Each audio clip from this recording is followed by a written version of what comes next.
You okay? Yes, just chuckling to myself. People find, humanity.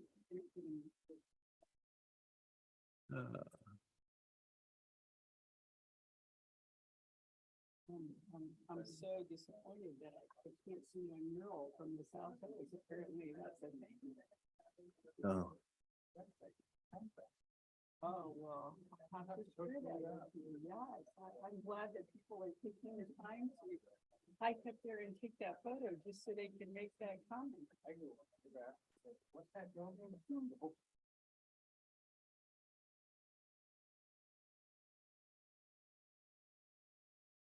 everyone, let's go ahead and call the meeting to order at 4:31 PM on Tuesday, June 27th.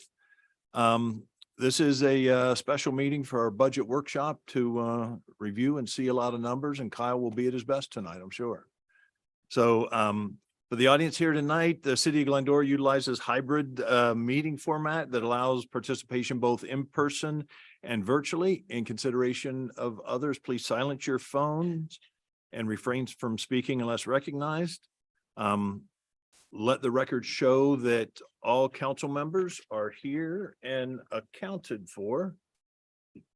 And I will start the meeting by opening public comment. Invite speakers to come up to the podium, and you're limited to 3 minutes, speaking only to the items on the agenda. So for this meeting, it'd be just the items concerning the budget. If you're in attendance, I think I've got cards from people that are here. And if you're participating via Zoom, select the raised hand icon in Zoom, and you'll be called upon when it's your turn. So we will go ahead and get started. Our first speaker tonight is Wendy Jarvie.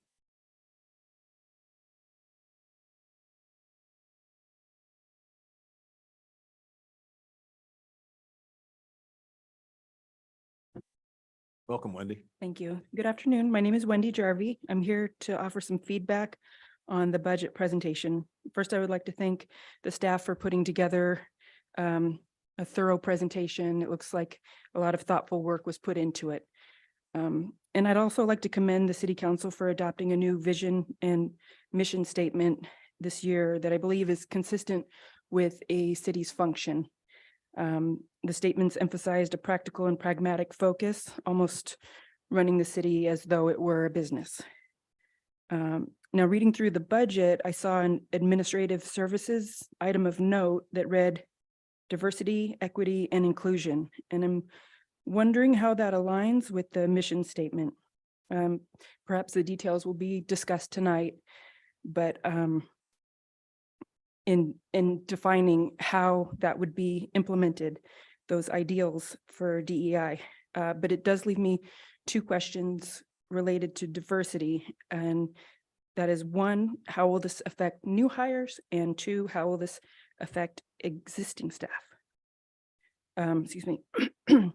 If we are talking about new applicants for employment being considered more eligible for a position, not based on merit, but based on race, ethnicity, and or gender, then that is a form of discrimination. That is in direct conflict with Glendora's statement found on its own website under employment opportunities. It reads, "The city does not discriminate on the basis of age, sex, race, religion, national origin, marital status, medical condition, or disability." And I'd also like to note that preceding that statement, it contains language that suggests Glendora participates in affirmative action. And as far as I know, this was outlawed by the will of the voters statewide. Now, if we're talking about existing staff, then I would ask how DEI is to be implemented. Will a consultant be hired to conduct training? As a cautionary tale, I'll just note back to GUSD when they hired such a consultant as this, and I want to know, how did that work out for the school district?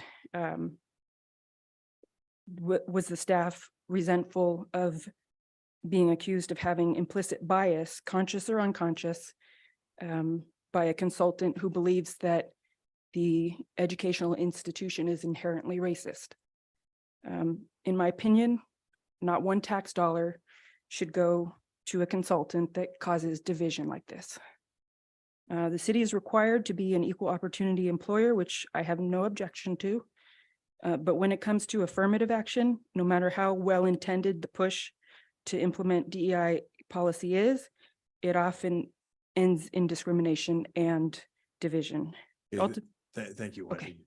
Thank you. Appreciate it. Thank you. Next up, Judy Nelson.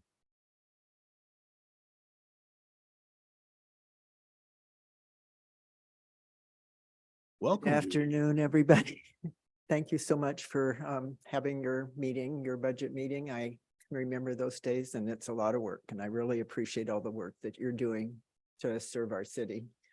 I am also wanting to speak about the same item that Wendy did, diversity, equity, and inclusion, which I saw listed in the agenda packet. Many of you responded to my email yesterday that I sent regarding this, and including Adam Raymond, the city manager. And I'd like to comment on some of the responses that I received. Adam wrote that both diversity, equity, inclusion, and the other one I asked about, employee wellness, were a result of goals in the strategic plan that are being implemented. In the short amount of time I have at the mic, well, I'll skip that part, sorry. He went on to say, as the data clearly shows, the city of Glendora has become a much more diverse, educated, and affluent community over the past 20 years, and I applaud that. That is for the best of our community. He talked about one of the largest drivers on the request for DEI and related training came directly from the requests of staff with a desire to receive training on how to better communicate with differences in the workplace and how to provide better customer service to those in the community. Again, I applaud that. That's really important. To me, that sounds like diversity training. I don't hear anything about equity in it. My concern is we have DEI now stated as being part of Glendora policy. At least that's how I'm interpreting it being in the budget.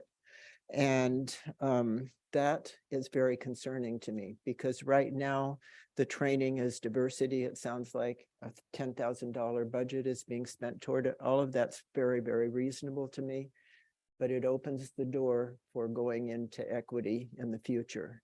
To me, equity is the same as affirmative action. And affirmative action during my lifetime was voted down twice by the voters. And now here it is coming into our city. Mayor Boyer explained to me that the governor signed an executive order requiring DEI to be implemented in all cities. And to me, that's a huge overreach of the governor taking away local control from the cities. This is happening repeatedly on so many items at this time. You guys may not even have a job eventually because of all of the overreach that the state legislature and the governor are taking control away from local government. So I have an enormous objection to that. I want to thank you for what you're doing because I think you're doing a fantastic job and the staff as well. If you need any help pushing back on what is happening regarding the takeaway of local control, and I know others would be very eager to assist, so don't hesitate to ask. Lastly, I want to say thank you so much. I received a notice that our street north Vista Bonita, north of Sierra Madre, is going to be repaved starting next week or later this week. It's something that our neighborhood had asked staff to do, and David and Michael were both engaged in that. We are ecstatic and we very much look forward to our potholes disappearing shortly. So Okay, thank you, thank you all Judy. very much. Thank you. Is there anyone else in the audience that wishes to speak? Do we have anyone on Zoom? Oh, we do, oh, sure. Go ahead and come on up and then you can fill out a card afterwards. Sorry, I wasn't planning to speak, but in light of the other comments, I just wanted to be a counter voice. We had a forum, I can't remember, about 2 or 3 months ago on community values, and we had about 60 people show up, and we passed out and said, what are your important Glendora community values? And inclusivity was a big one of them. So I disagree about equity being equivalent to affirmative action. So anyways, I just want to say there's diversity even on this issue within Glendora. So thank you very much. Yeah, appreciate it. Thank you. Anyone else? Is there anyone on Zoom? There's no one on Zoom. Okay, then I will close public I do comment. want to mention, Mayor, I'm that sorry. there was 2 correspondence Oh. received. It's incorporated in the agenda packet, distributed to council and made available to the public. Okay, thank you. Okay, so I'll go ahead and close the public comment. So we're here tonight for this particular part of our meeting to conduct fiscal year 2023 to 2025 budget workshop. I guess I'm inviting Kyle. You're going to kick us off.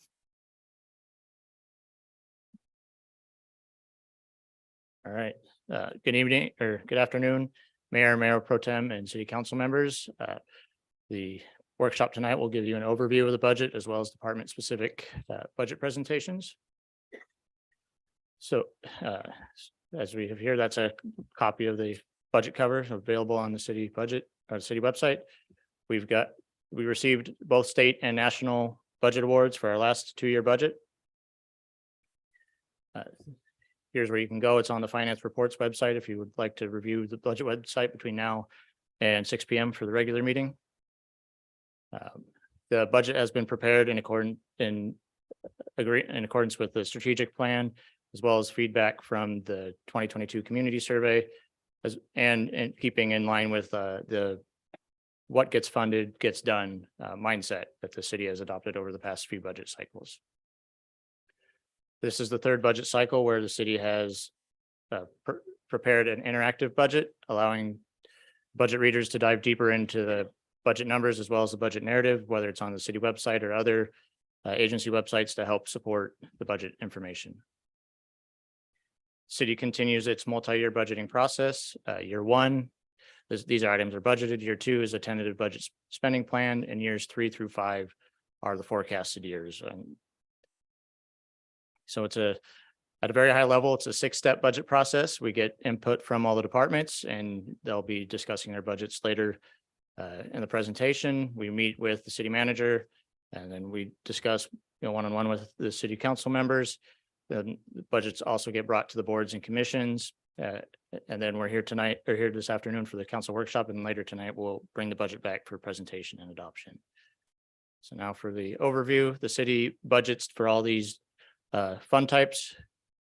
There's multiple, all with different purposes that the finance division has to maintain and spend accordingly. This is an overview of the estimated revenues and expenditures on the next 2 slides for fiscal year 24 and 25. Overall, the first year spending plan is about $120 million throughout all the funds. And here's the estimated revenues and expenditures for fiscal year 25. The last column, projected available balance on both of these schedules, is what's needed to meet our contingency reserve requirements, as well as available funding for any other projects that may come up or items needed to be funded during the next 2 fiscal years. Here's an overview of citywide revenues, taxes being the large majority of revenue for the city, primarily in the general fund. It's about $112 million of revenue across all funds. For 24, for fiscal year 25, we are up to about $135 million. The primary reason for that is there are assumptions included for the ongoing infrastructure assessment and water rate study. Part of that in year 2 of the 2-year budget includes bond issuance of $15 million to support the plan of a 5-year, approximately $30 million capital improvement program for water projects. Citywide expenditures, the general fund and enterprise fund make up approximately 72% of citywide expenditures. And this chart breaks down the expenditures by fund for fiscal year 24. And this is the same information for fiscal year 25. It's about $121 million for fiscal year 25 for the tentative budget spending plan. The next few slides will go over the authorized position changes. So overall, the positions have increased about 6 full-time equivalent positions. So this is a split between full-time and part-time positions. This is the list of full-time changes. So there's a lot of additions and deletions. Some of those are reclassifications or adding of growth positions throughout the city for employee retention and development. And there will be more discussion on it when the departments go through their specific budget presentations. Here's a part-time and the remainder of the full-time equivalent reconciliation showing that we've increased about just over 6 positions, as well as notes. It's all available in one sheet in the budget document. This slide is just a matrix that shows across all the funds where all the departments are budgeted. So we budget across 44 different funds, which means we've got 44 different sets of money that we have to spend 44 different ways in accordance with state law and local law and different policies that require us to pay attention to how projects are being funded to meet community needs. So the next few slides will be a focus on the general fund and Measure E. As you can see, revenues for the general fund over the next 2 years are over $40 million, and this is inclusive of the Measure E transfer to balance the general fund that we'll see on the next few slides. Top 5 revenues in the general fund are property tax, sales tax, franchise taxes, and transfers in, which make up approximately 85% of total revenues. And this sales tax is exclusive of Measure E.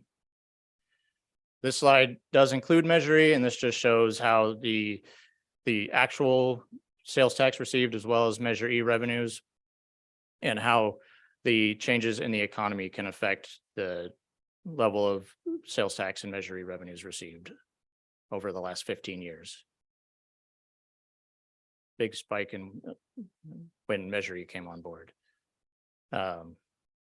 So here's budget by department. Again, there'll be more detail as we get to the department specific presentations, but it just is a table that shows the breakdown by department.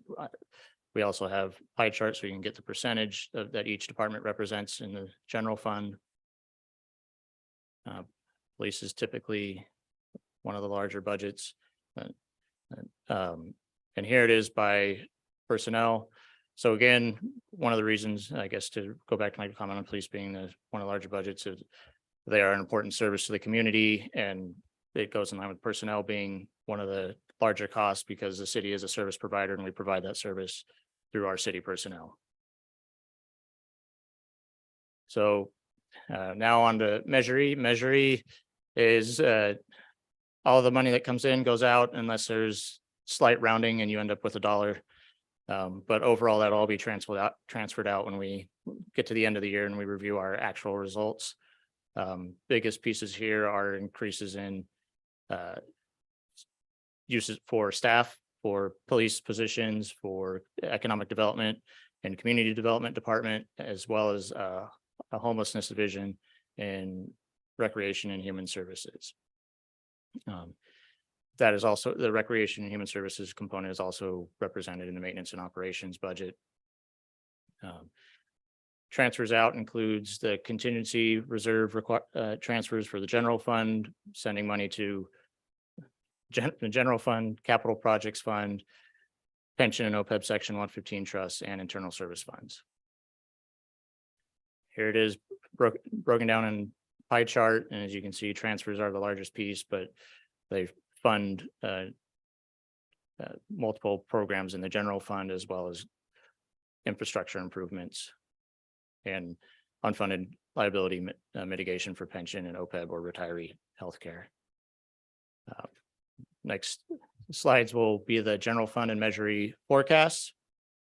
So we do one where we combine both the general fund and Measure E, then we have two that are both general fund and Measure E separately. These are a high level, so summary of revenue, and then the transfers out, as mentioned, to meet the reserve policy requirements. And then we have the general fund, which shows it has one revenue line item shown to show the dependence on Measure E. So about $4 to $5 million over the next few years. So Measure E is a critical revenue that helps sustain and maintain. We'll let him in if he's interested. But yeah, that's true. So this shows reliance on Measure E. It's a critical revenue that helps the general fund maintain services to the community and meet our 45% contingency reserve, which is just under a 6-month reserve for the general fund. This is all of Measure E. And again, for all three of these forecasts, the line items are numbered and there are notes for each individual line item in the proposed budget document discussing what went into the assumptions for the forecasts.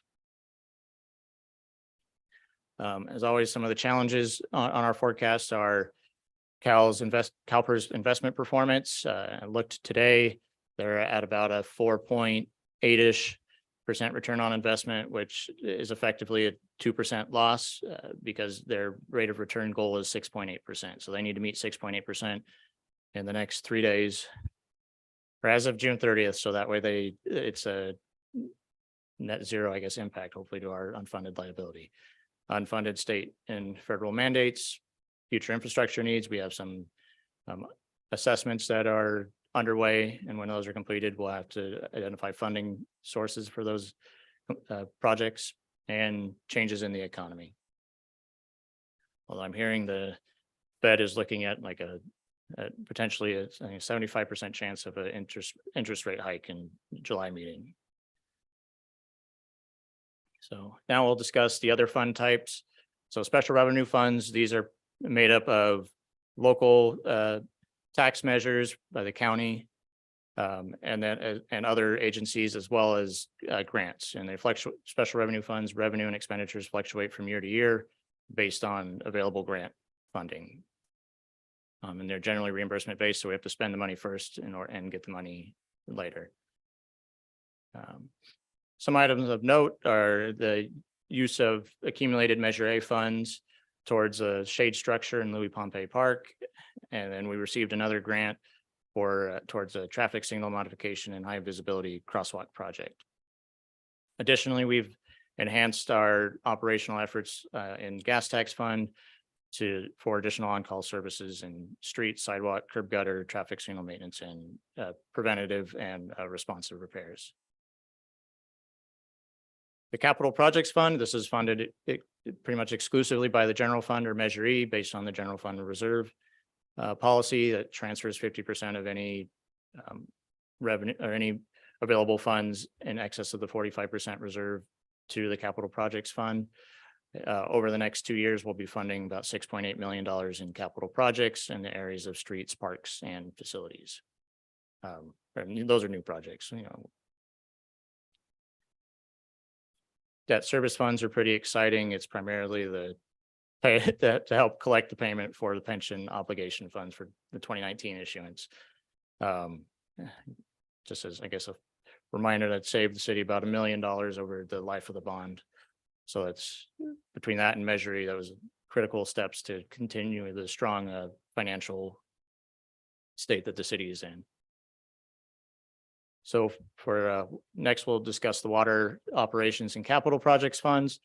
On the slide, and as mentioned before, there are assumptions included for the ongoing water rate and infrastructure assessment. Primarily that revenues will cover expenditures. There will be some level of a debt issuance and then approximately $30 million capital improvement program over the next 5 years. So the next slide, as I noted, we group the revenues and expenditures by rate category. They'll be summarized though in total revenue and total expenditures. And again, if you were to go on into the proposed budget, there is also detailed notes on all our assumptions for both the operations fund, which we look at the bottom line there, it shows 50%. The water operations fund does have a 6-month or 50% reserve requirement. Water capital fund forecast, represents the almost $30 million capital improvement program over the next 5 years, as well as in column E, the $15 million bond issuance assumption at this time. Internal service funds are essentially balanced. They fund services throughout, within each 2 internal service and 2 other city departments. So all costs are allocated out to other departments as they're provided. So we have workers' comp that's allocated through payroll, general liability insurance, technology. So all our IT services, the city keeps all the monitors running up on the dais, and then that gets all allocated out mostly to general fund and water operations fund. And then vehicles get allocated out as well. And this year we have vehicle purchases to enhance our aging fleet. New in fiscal year 2023, council approved the establishment or the implementation of 2 115 trusts, one for pension and one for OPEB, which is an acronym for retiree healthcare. Stands for other post-employment benefits. And so with mid-year of 2023, we took the first step in funding those. So that's why we have an estimated beginning balance of $3.5 and $1 million respectively on pension and OPEB. And then we'll continue to fund OPEB through moving money out of the pension stabilization fund, which was set up prior to the 115 trust as a preliminary mitigation measure to any future unfunded liability, pension liabilities, or any other, and we can use it towards any other related, appropriate related pension costs as they arise. And then same with OPEB for unfunded retiree healthcare costs. So next we'll do a brief overview of the capital improvement program. So this is projects by type. Over the next 2 years, we've got an improvement program of about $28.5 million. Some of the notable projects are citywide roof replacement program, some enhancements to the council chambers that we're in today, based on the council direction received at a prior meeting, and to extend the provide a patio and some other updates and on what would be the north side of the chambers park. So shade structure at Louis Pompey, the antique streetlights. And that's just formally budgeting the state budget earmark that we received. And obviously due to the recent voter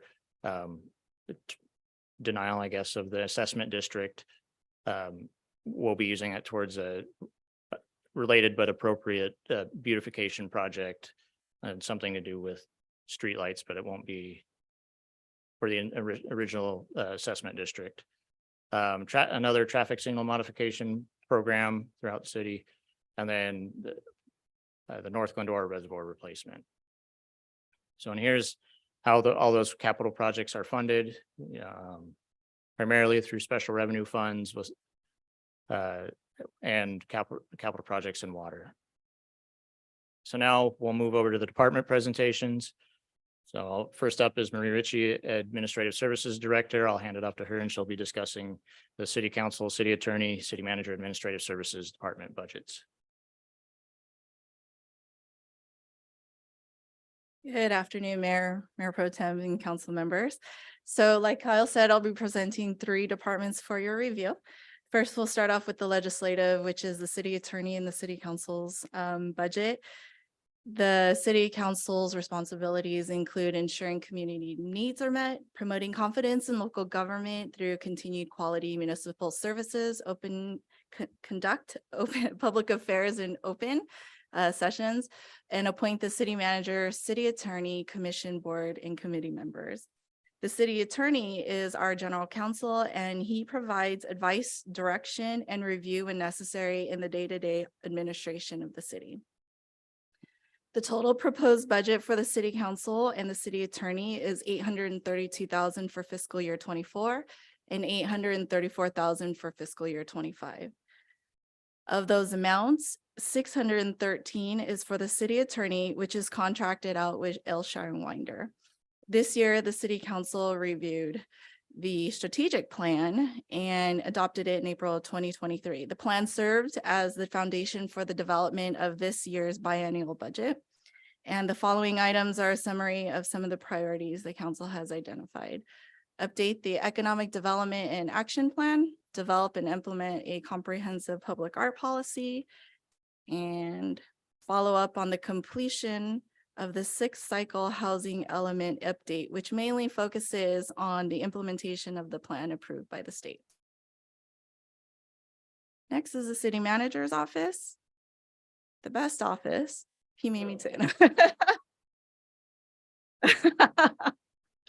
The city manager's office is responsible for providing overall direction and coordination of city operations to ensure that the city council's adopted policy objectives are met or exceeded and always exceeded, and that costs do not exceed budget restrictions. The office also provides continuous monitoring and evaluation of services and programming to assure the city council that the city services, laws, and programs remain relevant to the community needs and are administered in an equitable manner. The total proposed budget of this office is $894,000 for fiscal year 24 and $926,000 for fiscal year 25. This budget funds 3 full-time equivalent positions who provide the following support and assistance to the departments and the community.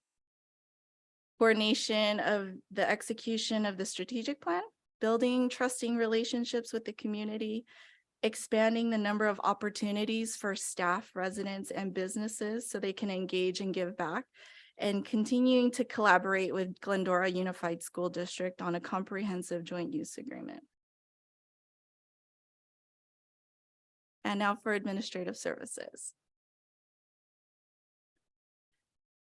Oops. The Administrative Services Department, I shortened the slide, is responsible for finance, human resources, risk management, and most importantly, a never-ending supply of dad jokes to the city staff, residents, business, and visitors. The total proposed budget is $5.75 million in fiscal year 24 and just over $5.9 million in fiscal year 25. As you can see, $3 million goes towards the procurement of citywide insurance coverage for property, liability, and workers' compensation. The proposed budget pays for 18 full-time equivalent positions spread amongst 8 funds. Over the next 2 years, the department will be focused on the following goals: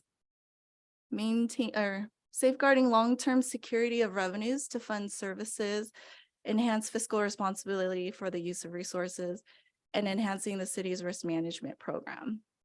It's also focusing on creating a positive work experience citywide and to attract, recruit, and retain qualified and diverse individuals. Also, we'll continue to implement our new ERP for finance and participate in the move to digitize records and services. Of note is diversity, equity, and inclusion training. And to be more specific on it, it's intended to provide employees the guidance they need when addressing unique needs of the community and the general public. This type of training demonstrates the city's commitment to creating a place where everyone feels welcome, supported, and that they have the resources that they need to grow and thrive, regardless of identity, origin, or differences in circumstances. And to give some definition on what we believe these things mean, diversity refers to the presence of differences everywhere. Equity is the act of ensuring that processes and programs are impartial, fair, and provide equal possible outcomes for every individual. This does not change, nor does it influence our hiring processes and procedures. We'll continue to follow state and federal laws for equal opportunity. Inclusion is the practice of making people feel a sense of belonging, especially at work. And lastly, employee wellness programs for physical, mental, and financial health. These are programs set in place to give our employees a sense of belonging and changes the culture and the morale in the city. With those types of programs, it's proven to increase attendance and productivity in the city. And that's it. So Kathleen will do the city clerk. Or do you have any questions? Say, Mayor, do you want to do questions by department if that's helpful? What's everybody think? Do you want to do questions? You want to save them to the end? Save them to the end? All right. Okay.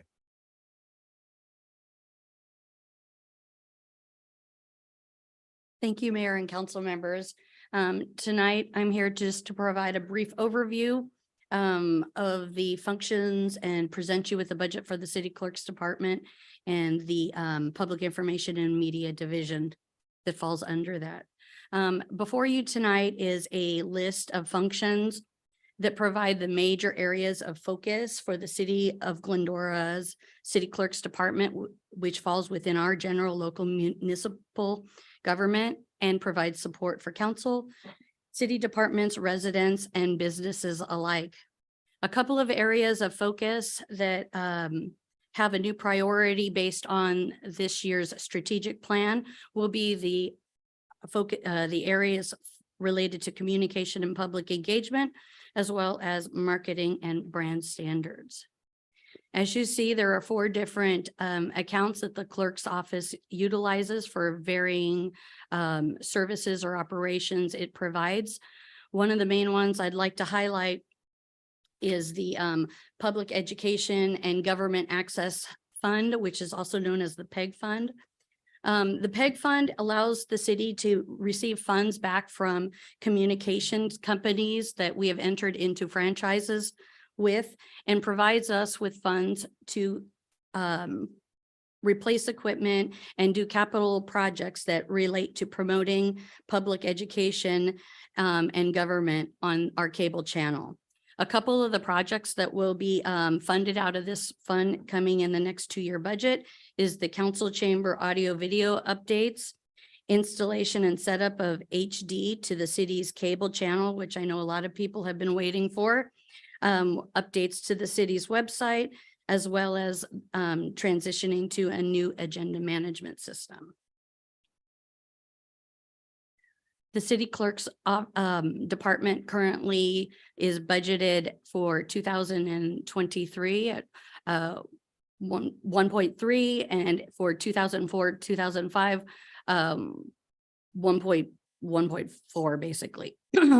We are completely funded, or we are completely staffed. So we are looking forward to implementing some of the new and special projects that have been put to the side as we were short on staff. In addition, I'd like to note that the passport program continues to grow. Last year, the revenue was 44,000, and this year we are currently at 51.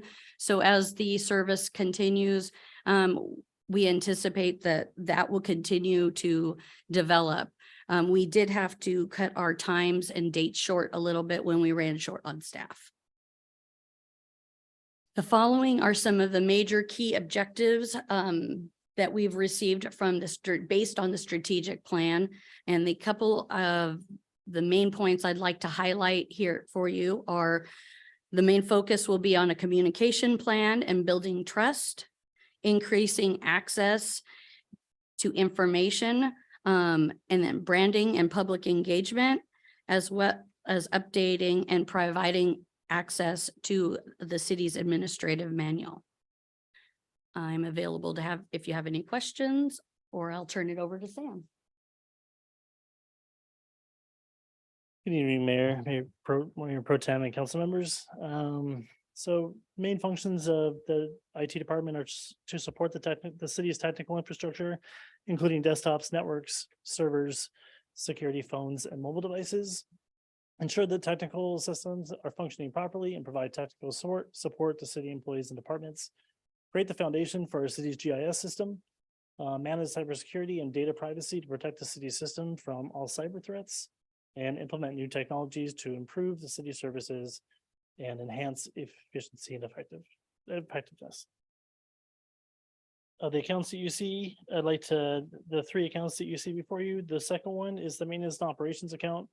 That's the majority of our software licensing and our hardware that comes out of that for the 2,458,815. And the 2024-25 budget, 2,708,815. Of the authorized positions we have 4 total, 3 are currently filled. 1 will be in recruitment shortly. And the summary of our key objectives for the strategic planning items are continue with the data accumulation for the city's GIS infrastructure. That means gathering all the layers for all the departments to access to create their own maps and story maps. Enhance and modernize the organization through software, hardware, and cloud initiatives. Basically what that means is helping or moving some of our infrastructure to a cloud environment. Build and expand infrastructure and mobility, and also continue the ERP implementation. Some of the items of note for 2024-25 are to upgrade the existing phone system. We have a pretty old phone system here. We are currently working to upgrade all of the entire phone system across the org. The GIS implementation, continue with our ERP implementation, and start migrating all of our server infrastructures to a cloud environment. And with that, I'll pass it off to Chief Egan. Thank you.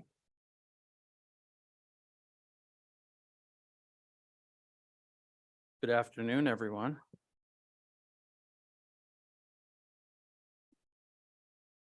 All right, there we go. So I'm going to present police department budget for the proposed 2-year plan. Our budget is split into several opportunities for us to engage with our community from a public safety perspective. We split it up into separate divisions, which each have their own separate guiding principles aligned to the city's strategic plan. First up is administration. In the administration division, that's our managers, and we develop and administer policy content. We do that following legislation, and our hope is to create a continuous improving environment so that we can continue to recruit and train good, solid public safety staff, both police officers, jail, dispatch, the like, that interface with our community. Patrol is our frontline law enforcement services, which also includes police dispatch. There's a change, though, that we'll talk about when we get to division split offs, because we did separate dispatch out as a new function this year and going forward. Traffic is just as it seems. Our traffic division is a 3-person unit designed to enforce the traffic laws, educate the community on those traffic laws, and work collaboratively with our traffic engineers in the city to better our street improvement designs and address any issues that pop up. Community relations is our crime prevention and our community relationship unit. They've been retooled beginning this year and going forward so that they're more proactive in the community and engaging with our Chamber of Commerce and other businesses, as well as other city departments, looking at a creative new approach, and still doing our community academies 3 times a year. Police records division, so the wonderful staff that work our front counter, keep our records succinct and safe, and timely process things for Department of Justice. There's certain requirements. Every city function has a lot of requirements that are state and federal mandates. Ours are pretty expansive when it comes to reporting of certain crimes following national databases. And so they're very keen on processing police reports, keeping those records safe, and then transferring that information to DOJ in a timely manner. Our jail, you know that you've all had a jail tour. We have a jail. It's a type 1 facility, and we house prisoners for a period of time. And so that division covers the staff and also the maintenance of that jail, because we have to keep with certain compliance per Title 15 for the state regulatory code. Community preservation is our code and compliance and standards enforcement team. They go out and take care of vacant homes, yard cars, things like that, community concerns and complaints. And they also assist with community development division and building, taking care of errant properties and those who are a little resistive to compliance. And then finally, investigations, that's our detectives and the staff that work in the investigations division, following up on crimes and presenting cases to the district attorney's office. For expenditures by fund and categories, we are funded in 4 major ways, which is general fund, Measure E, COP supplemental fund, which is a grant fund that's issued to all law enforcement agencies in the state of California.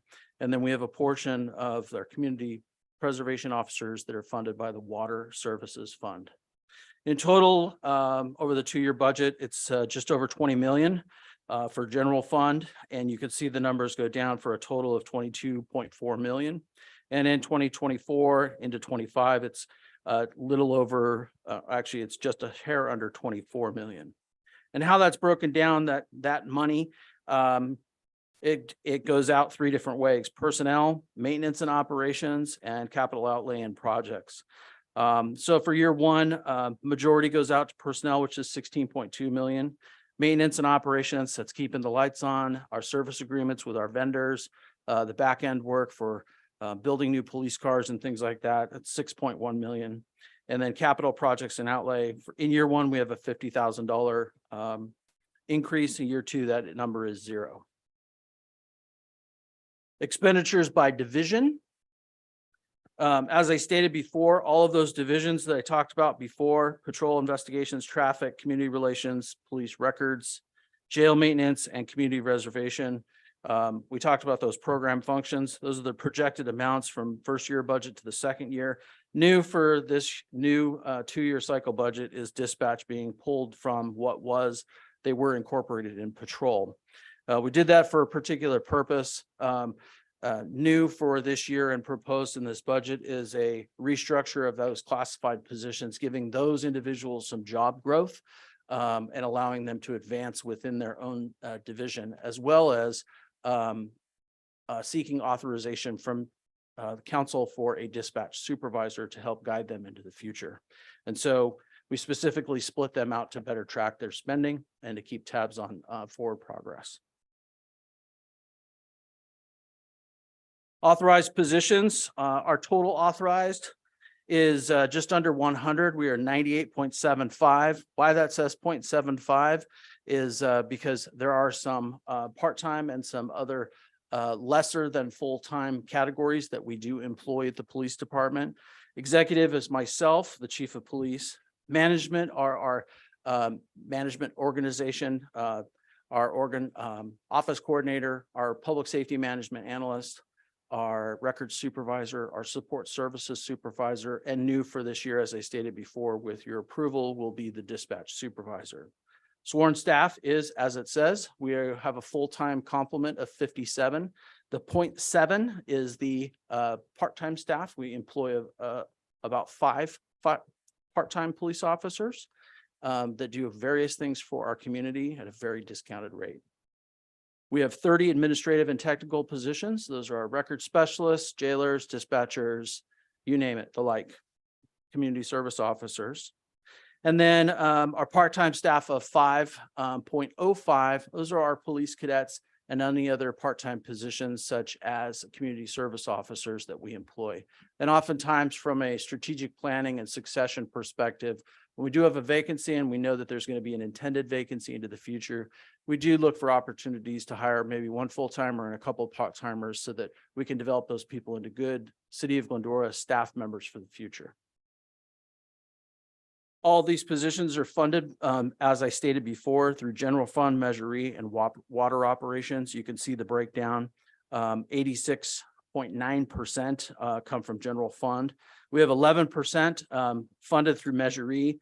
Measure E funded positions are those forward-facing positions that you see every day. That would be like community impact team members, those specialized detectives and officers that are out working community problems, our school resource officer, our traffic unit, and our community relations unit. And lastly, just a summary of our objectives and strategic planning items. In admin, it is always our goal going forward to work and collaborate with every division within the city. We have a cohesive plan going forward with the city strategic plan. We want to be good partners in that going forward. We need to be progressive and adjust our policies internally to adopt to not just legislative changes, but trends that come from our public safety craft. And we do that by media, by networking with people, and by being progressive. When there's opportunities to train and to teach our employees to engage with the public in a different way or a safer way, we're going to take that chance and not just wait till something bad happens. We also are continuing a very robust employee hiring and retention program. We want to hire the best, but we want to keep the best too. It's important that we get staff members on that are diverse and excited about this profession and want to do this for 30 years. And that's a challenge. They're out there, but it's like finding a needle in a haystack. And so we're really aggressive with our approach to do that, and happy that administrative services and HR is excited to be drug along with us in this process to be a little more expedient. Patrol continues to focus on crime prevention, investigating crimes, responding to crimes. We have very low response time rates, very, very good service to the community. And we're going to continue to leverage any kind of tech advancements that we can find so that we can provide community safety and some crime resolution. Investigations will continue to use technology and the new CIT, full-time CIT unit for special operation purposes to address problems. Just like there are trends, we used to have a dedicated narcotics unit that all they did was work narcotics program and problems. Well, as we know, narcotics has been more and more decriminalized, and there's less and less incentive for us to chase down or arrest one particular person with a bag of drugs, because they're not going to turn on who they sold them or bought them from. There's no incentive to that. And so we're looking bigger, and so dealing with a larger community problem and addressing bigger issues while still addressing the drug dealers and the people who are in violation. Traffic will continue to be review the stats. We look at collision data every month, direct enforcement based on where those collisions are occurring, work with engineering department to examine, do we have a problem? Do we have a signal phase problem? Do we have a sightline issue? It's not just go out and say, yeah, we've had 10 crashes here. We actually take a comprehensive look at it. We do that every month. Community relations, as I said, got revamped this year and going forward to a new model. They're going to do a lot of outreach effort, increase neighborhood watch, community academy, national night out, open house. National night out, we are doing in collaboration. You see the blend here between us collaborating with other departments. And we're going to meet with John's team at Movies in the Park, and we're going to do a combined event, National Night Out and Movie in the Park. So we're excited to see how that's going to turn out. We also want to take a little a more aggressive stance with our businesses in town when they become the victims of a burglary or a theft occurs. We're going to get out there and talk to them and see what we can do to curtail it happening again. Not just go out and take the police report, try to find the bad guy. That's officers and investigations and problems unit.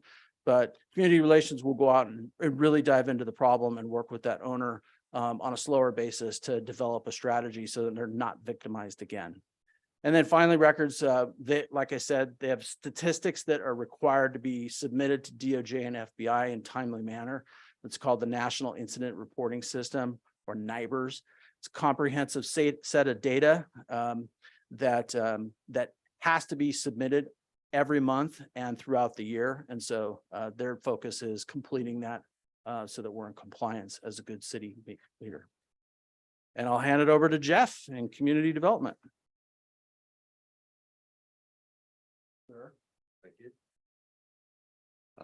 Good evening, Mayor, members of the City Council. Thank you for allowing me to talk a little bit about the Community Development Department's budget tonight. Just quickly, the department overview of the department and the functions that it provides, services that it provides to the citizens of Glendora. First on the list is the planning division, which provides long-range planning, things like maintaining the city's general plan, planning for the community's long-range growth and development, reviewing zoning applications, applications for new developments, commercial and residential development, and serves the Planning Commission as they hold public hearings and make decisions on development within the city. The California Environmental Quality Act, we provide services for all the divisions that do projects, not only planning and the Community Development Department, but Public Works and other departments who bring things forward to the council that require a review under the California Environmental Quality Act. The building division, as its name indicates, they issue building permits, they review building construction plans, they provide inspection services. And so you'll see those folks both at City Hall and out in the field doing work on new development. I'll also add that this year we added the engineering, the land development component of engineering is transitioning over to the Community Development Department. So that part of the development services process that includes reviewing things like grading plans and also crafting conditions of approval and public improvement plans for new development will be under Community Development. And we had a new position for that that was added last year. The third division, transportation, which provides the Dial-A-Ride program services, manages the city's fleet of buses and other fixed route in this fixed route routes in the city and providing public transportation services, and also does long-range bike and pedestrian master planning improvements, really in conjunction with planning. Lastly, the housing and economic development division, which provides services related to affordable housing, the community development block grant, business attraction and development, real estate services, including acquisition of property when the city is doing that, as well as managing a host of leases for the city, and also oversees management of the business improvement district. Expenditures by fund in the department. Primarily, you'll look at the highest allocation in the budget for both years is from the general fund, however, and that funds mostly personnel positions throughout the department, as we're primarily a service-oriented department. However, you'll see that there are also substantial budget allocations from Prop A, C, and M, and the AQMB fund. Those are all transportation related specialized funds. The Prop A, C, and M are funds that were voter approved over the years, going back to about 1980 or 81. There are portions of your sales tax get paid to fund transportation, transit services, and improvements throughout Los Angeles County. And so that is primarily used for that. I also note that some special revenues that the city does collect as part of every building permit in the city. There's the permit file maintenance fund, which is a portion of the building permit that funds things like, scanning and maintaining electronic records. That funds the acquisition and maintenance of our electronic permitting systems and things like that. The general plan maintenance fund is a percentage of the building permits which fund long-range maintenance of the general plan. As new development comes in, it has places additional burden on the city's infrastructure and development. As we update the general plan periodically, we utilize that fund to do it. And this year we're actually in the process of completing the update to our housing element and other elements of the general plan.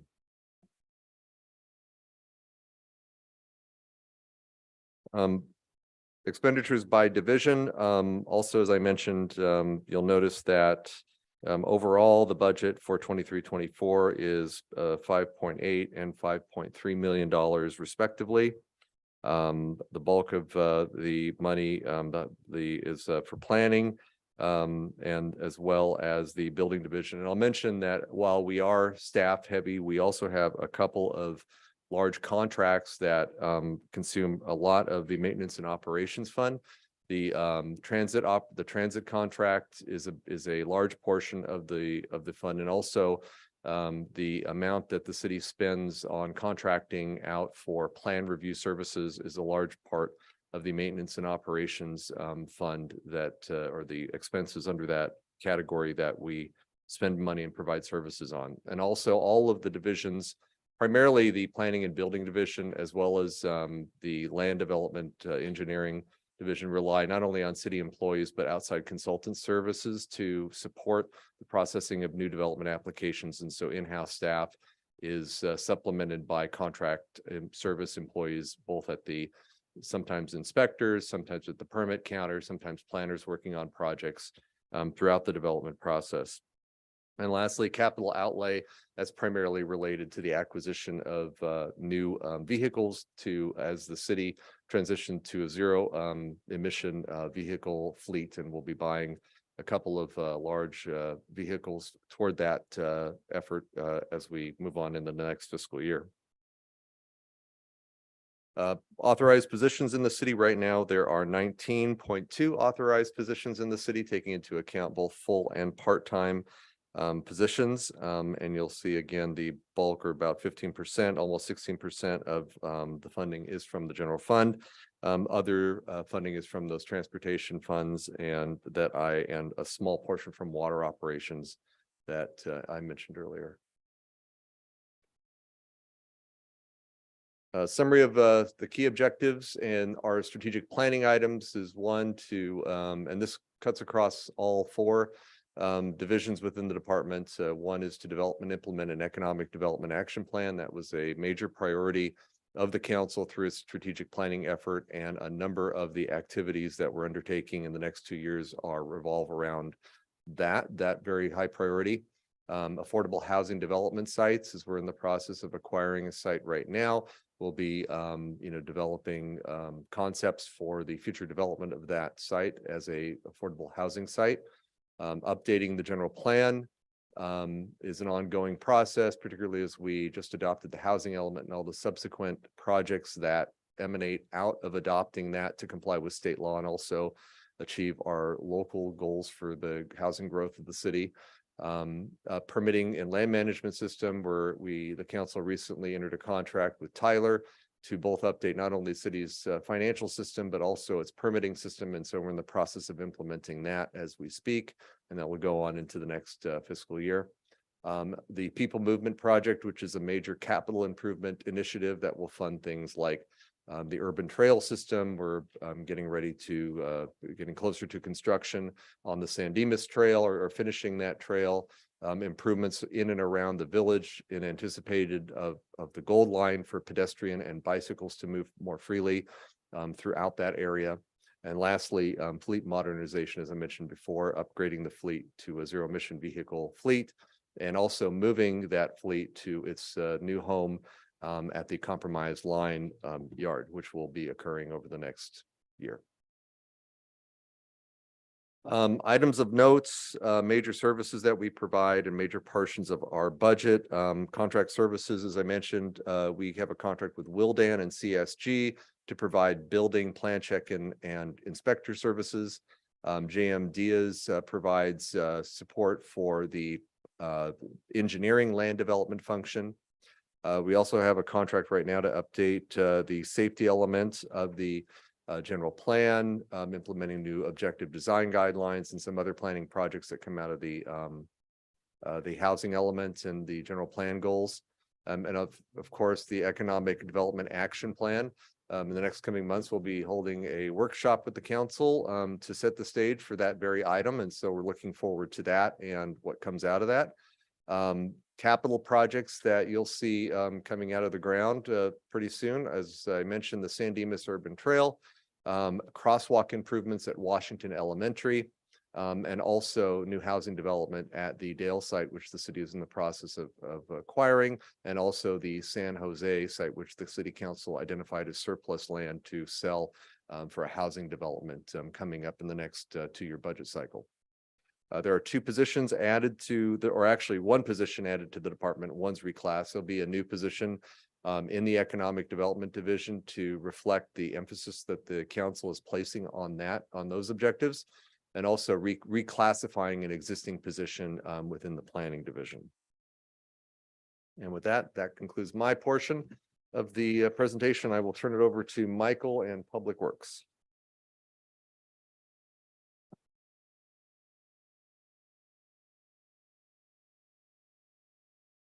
How's it going, everybody? Thank you for having me here, Mayor and Council. I'm here to present on Public Works. So the Public Works Department is responsible for a range of responsibilities related to public infrastructure. Up here, you can see the various divisions. Administration is the director and various administrative staff that essentially act as, I would call it the glue to keep the department moving in the direction and being cohesive with all the different things that it does. Engineering primarily oversees our capital improvement projects in that program, but also traffic engineering. So all the traffic stuff that comes in on a daily basis goes to them and they coordinate directly with LA County. Environmental services, you can essentially think of that as waste, whether it's solid waste, recycling, anything along those lines. Facilities, pretty straightforward. It's the city's buildings. Although there's probably more of them than you maybe realize that are the cities that they do, but yeah. So anything that comes up related to facilities, and then also they do a lot of things out in the parks, as far as, I guess you could call it, more of the gray infrastructure. So, whether it's gazebos or minor improvements, they did a lot of work over here at the bathrooms recently, at Finkbeiner. So all that kind of stuff. Fleet, they procure the fleet, they maintain the fleet. Park maintenance, it's pretty straightforward. It's all the green essentially. And then also keeping track of the contractors that are out there. Stormwater, again, that's fairly straightforward. Streets, that's everything in the streets, whether it's the pavement itself, the sidewalks, the signs, the striping. And they also do a lot of the if there's concrete work that comes up in the parks and other city areas, they'll oversee that. Trees, that's all the street trees and all the trees in the parks, and then some of the trees in the big sort of wilderness area, although those aren't as actively managed just because the limited liability related to no one being around them, other than wildfire mitigation. Water has its whole own set of things there, almost like sub-functions similar to the overall department. So you got administration, conservation, which is, keeping track, making sure that people are being water wise, customer service, distribution, and production. So here you can see the expenditures by funding category. So there's a basic breakdown by expenditure category. Generally in reference, the overall FY22-23 amended budget for public works operation isn't shown here, but it was $32,104,265. So the average annual budget increase from the amended FY22-23 budget to FY24-25 works out to about 2.7% a year. In comparison, the CPI for the LA, Long Beach, Anaheim area for the most recent 2 years was about 5.6%. So most of the costs you're seeing here are primarily just related to increasing cost of doing business. Here you can see expenditures by division. Increases overall are pretty modest. They generally reflect increasing costs, as I mentioned. But there are some items with increases beyond that. In particular, we're spending more on vehicles as we look to more aggressively replace our aging fleet. And also, as you've probably noticed, vehicle prices in general have just gone up substantially. Municipal engineering services to augment staff, particularly when there are vacancies or unanticipated issues arise. Increased contracts for maintenance repairs and basic upgrades, including traffic signals, streets, sidewalks, and signage and facilities. And then enhanced holiday lighting in the Civic Center Village area, which we'll be putting out an RFP for that fairly soon. So looking forward to do something nice. Here you can see the authorized positions. These are the same quantity wise as they have been since FY22-23. So no additions, but there have been some title reclassifications and internal reorganization as we continue to seek out operational efficiency improvements. For key objectives, Public Works has some role in most of the goals that were adopted in the most recent strategic plan, but probably the two most key will be helping facilitate economic development through strategic investment in the city's capital improvement plan and the related goal of improving and maintaining the city's infrastructure and facilities, including water, right-of-way infrastructure, facilities, and parks. In relation to those objectives, some key items coming up that are being funded in FY24 and 25 two-year budget are continuing to improve our water infrastructure, including the North Glendora Reservoir project in particular for FY24, a variety of street improvements, including traffic signal upgrades, continued citywide slurry seal and sidewalk replacements, and significant grant-funded traffic safety improvements.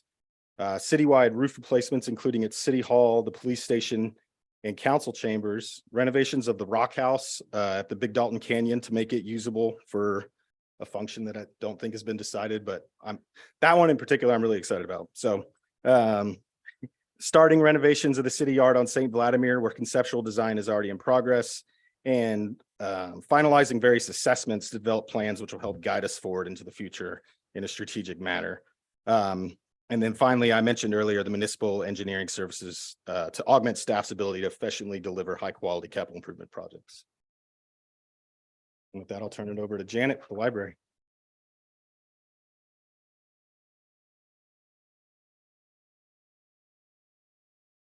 Good evening, council staff and members of the community.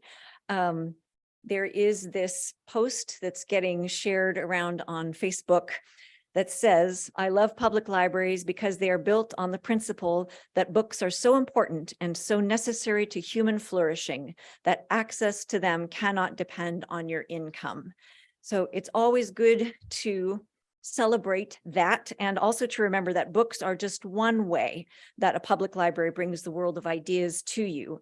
Some of the familiar functions are listed here on the left. They include programming, information services, materials, and facilities.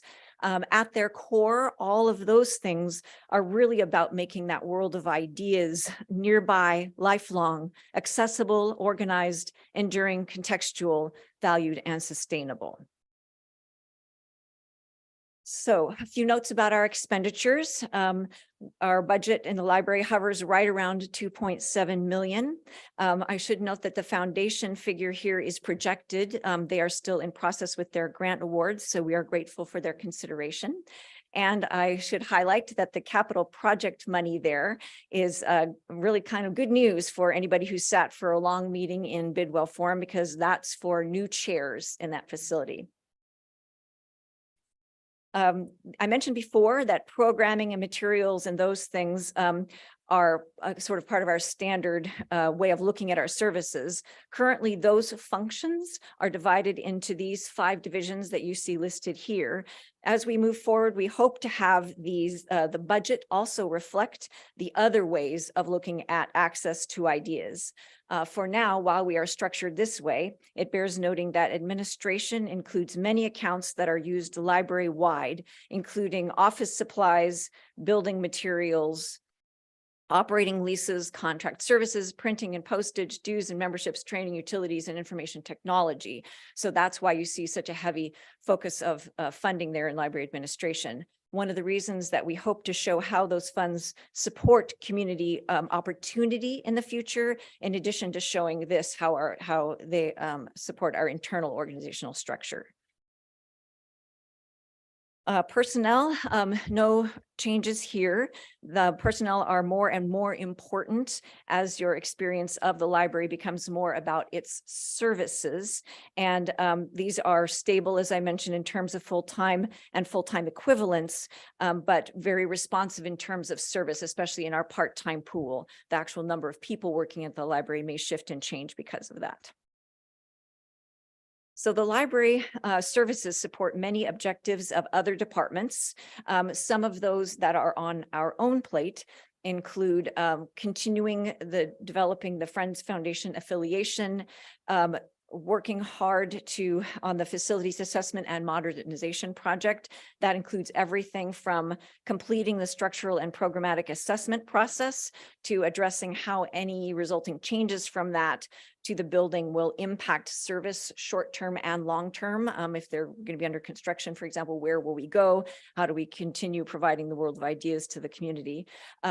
Local history digitization to capitalize on our content that is historical, but also the resources out in the community that are historical.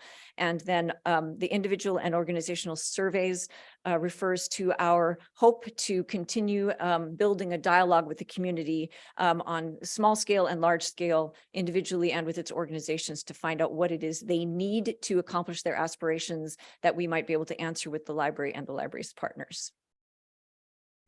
Okay, a couple of items of note here.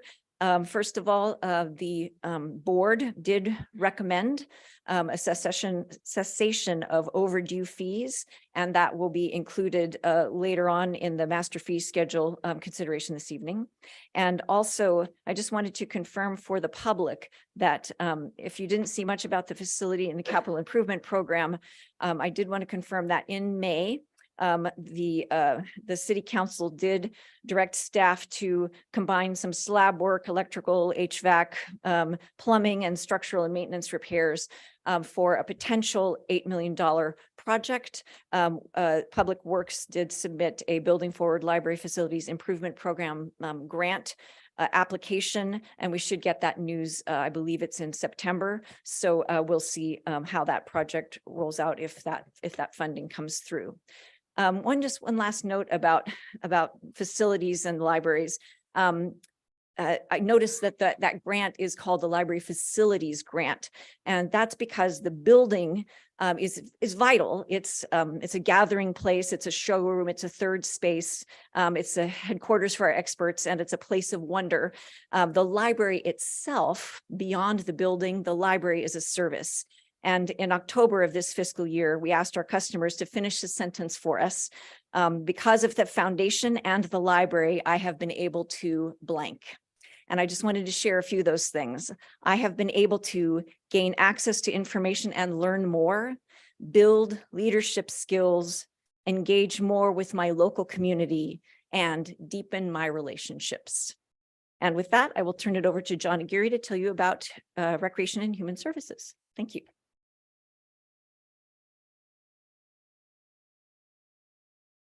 Good evening, council and council members. Our first big item is we are doing a name change from Community Services to Recreation and Human Services. So we're excited about that.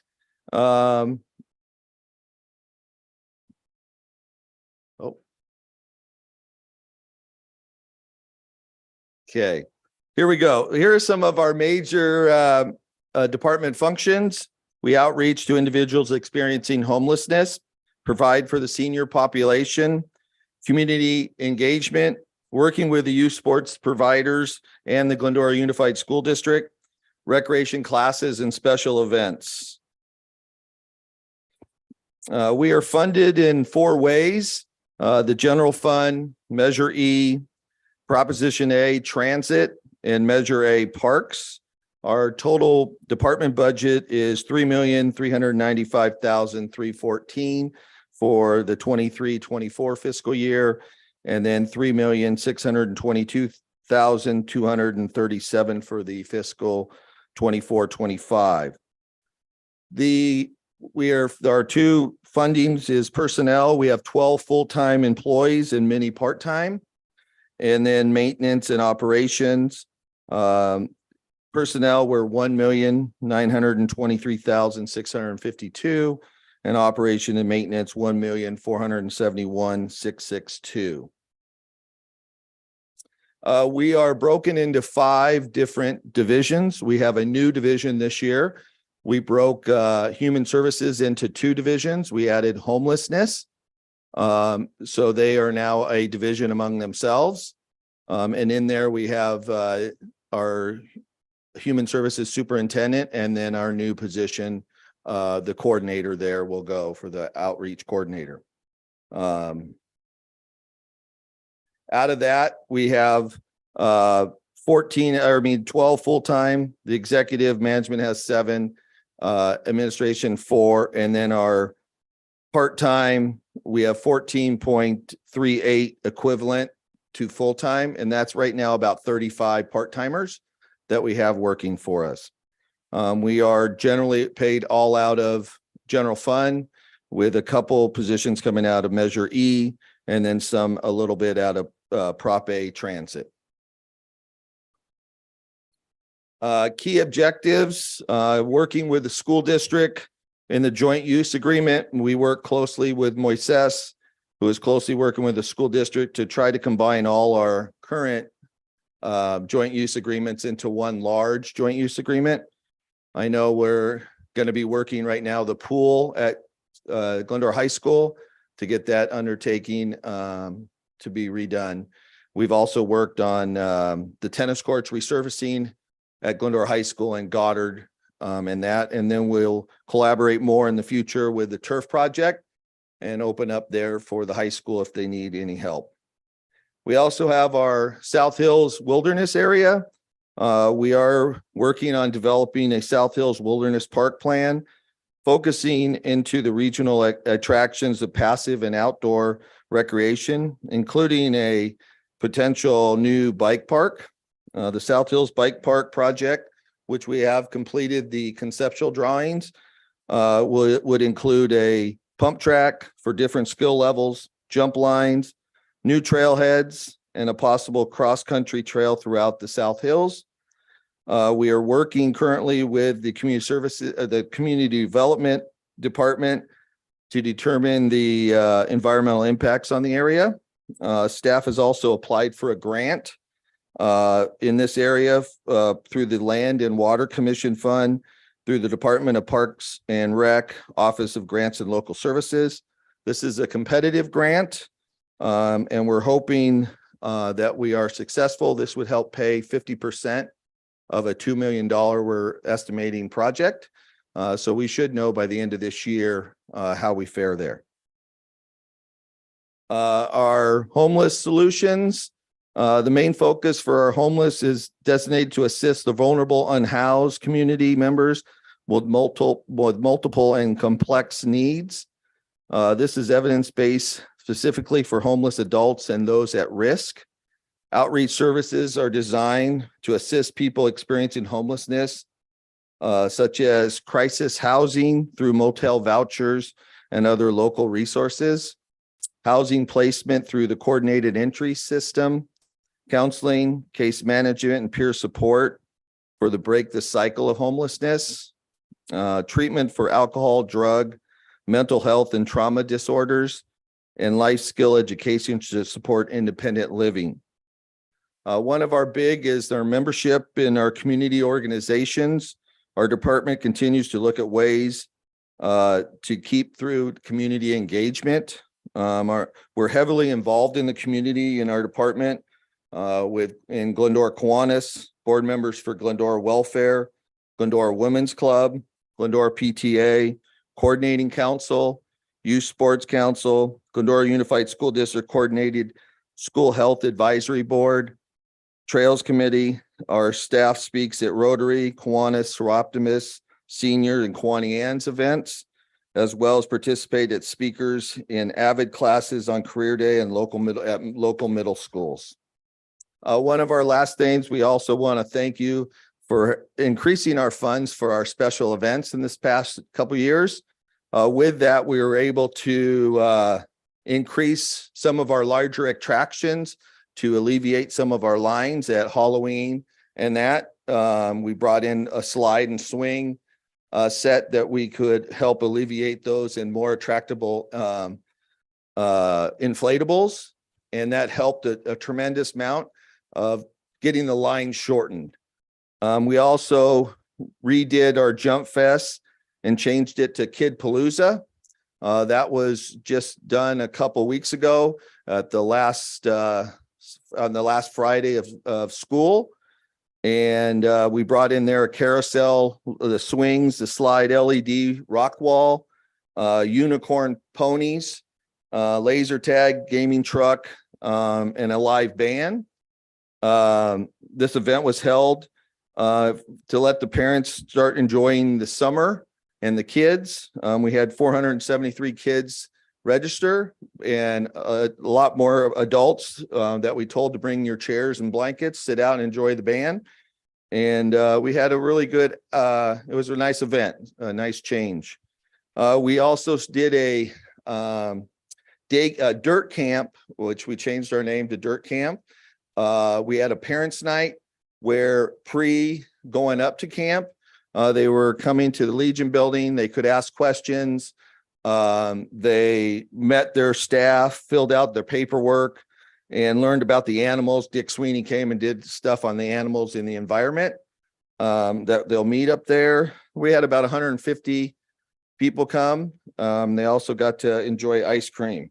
we're getting ready for our new Movies in the Park that Rotary sponsors. We have purchased a new screen and we are doing rear projection. So we will no longer be in front of the band shell. We'll be working it from the backside. So allow the more view of the movie and they can get closer to the stage. You're helping us this year with new positions. If this gets funded, we're bringing back our Parks and Playground program that we used to have at Finkbeiner Park. We're there at the checkout stand at Finkbeiner during the summer from 10 to 4 daily. And then the school year, Monday through Friday, 3 to dusk, and Saturdays and Sundays, 10 to 4. This brings a lot of community engagement. They can answer questions to those people that are at the park and that. We also are getting field attendants. This position is working at mainly Pompey Park, but also can help other park facilities for reservation compliance and security. That will be mainly afternoons to evenings. And then our homeless coordinator, we have hired this person. They should start in July, middle of July. They'll be working with the landlords to help them understand the Section 8 housing and also their incentives to try to be a Section 8 landlord. He also will work with Lakota, our outreach our experts. And then our multicultural event, staff is starting to research and planning for this event. We selected Saturday, May 18th of 2024 for this event at Finkbeiner Park. Staff will start setting up a committee for input with City Council and Community Services Commission on it. We're looking forward to celebrate Glendora's multicultural community. The festival will include kids activities, local and global cuisine, a global marketplace, and music. The committee should be late July, early August to start meeting. And then capital improvement projects, scoreboards, we'll be purchasing new scoreboards at Sandburg and Goddard Middle Schools for the gymnasium. And also 4 new scoreboards at Pompey Park for softball. Louis Pompey shade structure. We are also working to install shade structures for all the seated areas at Louis Pompey Sports Park, which is heavily needed down there. The project will be funded through a Measure A annual allocation. So we are coming to council next month with that to purchase it, and then we'll be going out for bid for the installation. And then some building improvements, the teen center. As you were down there, you all saw we're 20 years old now at the teen center. We're going to slate to do some new countertops, new paint, new carpet, and new restroom partitions in the teen center. Also at LaFetra Center, improvements there, replace the 26-year-old flooring, remove and replace countertops also, and some painting, and then the replacement of the sage and elm doors, the large replaceable doors, and some missing wood shingles. And that concludes my report. Turn it over to Kyle. All right. Well, as everyone can tell, it's truly a collaborative effort. It takes a whole city to, since we're not a village, we're an incorporated city, to put together the budget.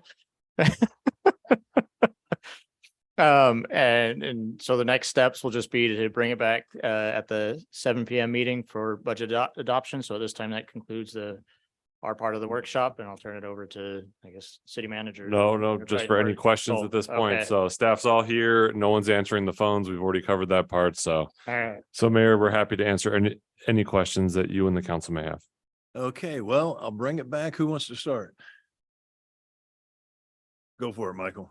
Well, thank you, Kyle. And thank you all. I mean, that was pretty impressive how you did a little tag team there, and it worked out really, really well. Very impressive.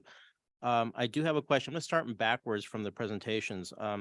John, why the name change? And is there a conflict with the human services with HR?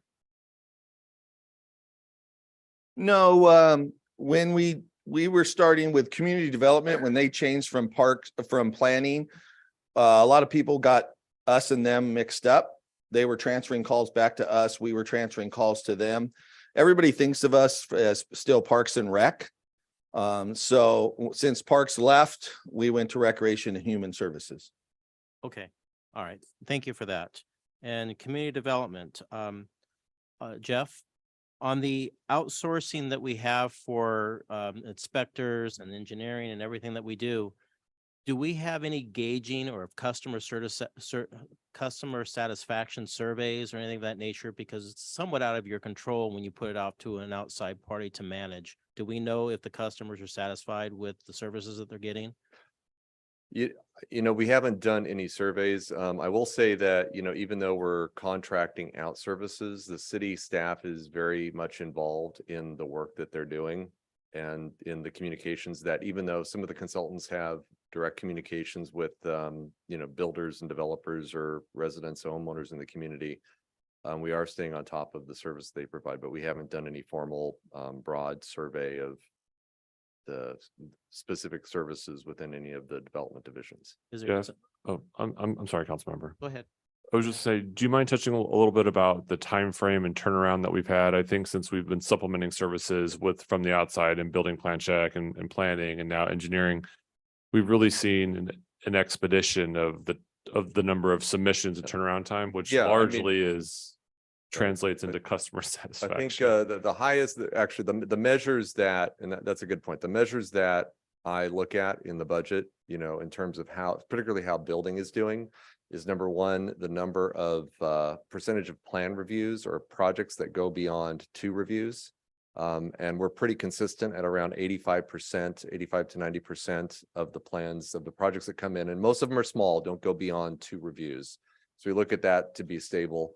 And the other primary metric is looking at the number of days it takes to review a building plan set. Most of our projects are small. We are allowed under state law to take 30 days, but we tend to average between 12 and 15 days for turnaround on a building plan review. So those are the 2 measurements of performance that, you know, I primarily look at to see how we're doing. How about the building inspection process? The building inspection process, you know, we are able to pretty consistently turn around inspections within 24 hours of the request. So 1 day at the most 2. We have been utilizing both in-house as well as consulting building inspectors. And so we want to make sure that we can, you know, when we get the request, that we can be out there the next day or at least within 24 hours of the request. So the other question I have for you is, you folded in engineering into your group that you mentioned. I didn't catch, did you also fold in the building department? The building division is part of community development. And So they report to you? yes, the building official reports to me, the city planner reports to me. And then the land development, the principal engineer land development will report to me once we fill that position. And a little more on that, so the building division's been part of Jeff's shop for the better part of about 4 years now. Right. As we've incorporated some of the day-to-day activities with the new planning system, it'll look a little more cohesive to everyone from that front. On the land development side, as we started to identify ways to expedite and better serve our community with plans that came in, we saw an opportunity to provide a line of delineation between private and public development. So Jeff's shop then is entirely private side development, including some of the land development or engineering side. That division then, or that section, will work closely with Public Works on the public improvement side, but Public Works will really focus on our large scale public projects. As you've heard, we have a lot of water projects, a lot of street projects. Hopefully people get more streets paved, sidewalks done, trees fixed. So those projects will then be handled by the Public Works side. So that is the reason for that delineation and change, something we've actually put in place in the last year. But Jeff and his team have been really involved, but this is the best time with our new permitting system to make some of those changes look as seamless as possible. Yeah, I think, yeah, really and to really kind of expand a little bit on what Adam said is that the Public Works Department engineering is tied, during the entitlement process, works very closely with planning. And then during the construction process is working closely with building. And so having them as part of a development services function helps us streamline and better and coordinate that service for things when somebody's processing a track map or lot line adjustments, things that involve multiple divisions within the development services function of the city. And then lastly, also taking the step to acquire really what, in my opinion, is the best permitting and land management system on the market right now. I think the city's making a wise investment, and it'll benefit, the residents and builders in the city who want to get their permits in a more streamlined fashion. When do you think that'll be online? The timeline is to have it go live in late 24. So we're working on it now, but that's the current schedule. Hoping to get it done faster, but we also want to make sure that we do it right. Great, and that's tied into the ERP system. It is, yes. All right, thank you, Jeff. Chief, you currently have authorized 57 officers. What's your current population? And because I know that you're not at 57, so the balance of that fund, does it go into overtime? The balance of the fund does not go into overtime. It goes into salary savings. Overtime, it's a separate line item. But it does offset because we are over budget for overtime for obvious reasons. And so the salary savings helps offset that bottom line. And our population is we have 6 full-time vacancies. So that would make our population 51. 51. And you touched on separating out the dispatch. Yes. Does that free up a sworn officer? No. Who oversees dispatch now? Right now, it's a collateral duty assignment assigned to a patrol police lieutenant. So it won't free them up. It just takes the coordination effort from that lieutenant off of the shoulders. It'll reduce the workload for the police lieutenants and the watch commanders by having a dedicated dispatch supervisor to coordinate training, performance evaluations, data metrics, all of the things that we want to do to improve the program. Chief, for the Yes. public, do you mind sharing a little bit about what the 2 extra positions, including a supervisor, will actually do from an operational standpoint? Yeah, It's and important. yeah, thank you. That really ties back to our employee employee wellness and retention strategic goal. For years, we've been understaffed based upon call data and call volume that comes into our communications room. We're a fully operational emergency 911 center. Even though we're small town Glendora, it equates to hundreds of thousands of calls per year.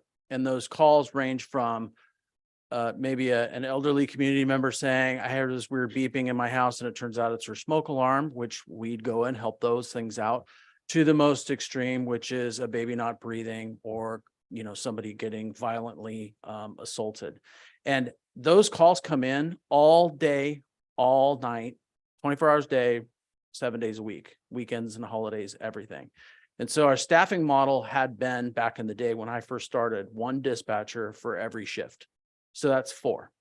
And those 4 dispatchers were expected to not only work their shift, but also the payback shift, which is the Sunday coverage shift, so that we have 7 day a week, 24 hours a day coverage. As the call volume increased and as the increase of, I would say, technology is both a curse and a savior. The more tech we have, the harder. I mean, look, we're all walking up with, iPads and 2 phones and things. And it's great because there's a flood of information, but it takes a lot of attention away and you have a higher learning curve with all these new tech options to help the community perform public safety. And so you add in the higher call data, you add in a little bit of population increase from back when I started. You add in that the public service that we perform in the community has exponentially gone up. The amount of things that we do in our community and the amount of call that come into our centers have gone up. We needed to increase staff and we really never comprehensively did it to take care of that group. Oftentimes dispatchers find themselves in a dungeon, in a room with 6 computer screens and a headset on with 3 keyboards, 4 mouse, speakers everywhere, monitoring every police department that's close to us, talking with fire department, talking with their partner in a dark room because it's easier to see the monitors, and they're like mushrooms. But there's only so much that human can sustain before we fail to retain those people. We break them. And I don't want to break them. We've broken enough people over the years. I've sat in that room. I did the job for a number of years. It's fun. It's rewarding. It's exciting. It's really stressful. Oftentimes we don't even get to know the resolution to a call after they take that 911 call. And so we really have never had a relief valve for them, a opportunity for them to have a partner full time so that they can get up and go to the bathroom, so they can get up and go take a break, so they can get up after that 911 with that mom screaming that my baby can't breathe and go take a walk around the block. And so what the new FTA proposal and the dispatch supervisor will do is provide 12 full-time employees for that room, so that across the 4 shifts, there will be dedicated 3 people on every shift. That way they provide their own backfill coverage. Minimum staffing level will go from 1 to 2 immediately. And they have a sense of relief. They need a break. They need to go do training. They can get out of that room. They can go socialize with other humans. They can go see that the sun is out and shiny and eat outside or go to a restaurant. They can go outside at night and see that there are stars. They can do things to help their wellness and get rid of that stress level, and thus giving us a future for retaining employees going forward. How That's difficult- why we want to do How this. difficult will it be to fill those positions? Not terribly difficult to find qualified candidates. The training is very difficult. It's about a 6-month training program, and our success rate is about 70%. Great. Thank you, Chief. Welcome. Anything else? Next and last question is, I'm not sure if it's Kathleen or Sam. Our website, is that going to get addressed to get upgraded or updated? It's actually, you know what? Have at it, Kathleen. So that is one of the, that is one of the projects that is going to be covered for by the PEG fund. So we are looking at some new communication tools for the city's website and some organizational structure, along with a second part of that project is going to be about branding and communication. So we're hoping to consolidate those in. So it should be once the 2 go live, we should be in a much better place. What's the timeline on that?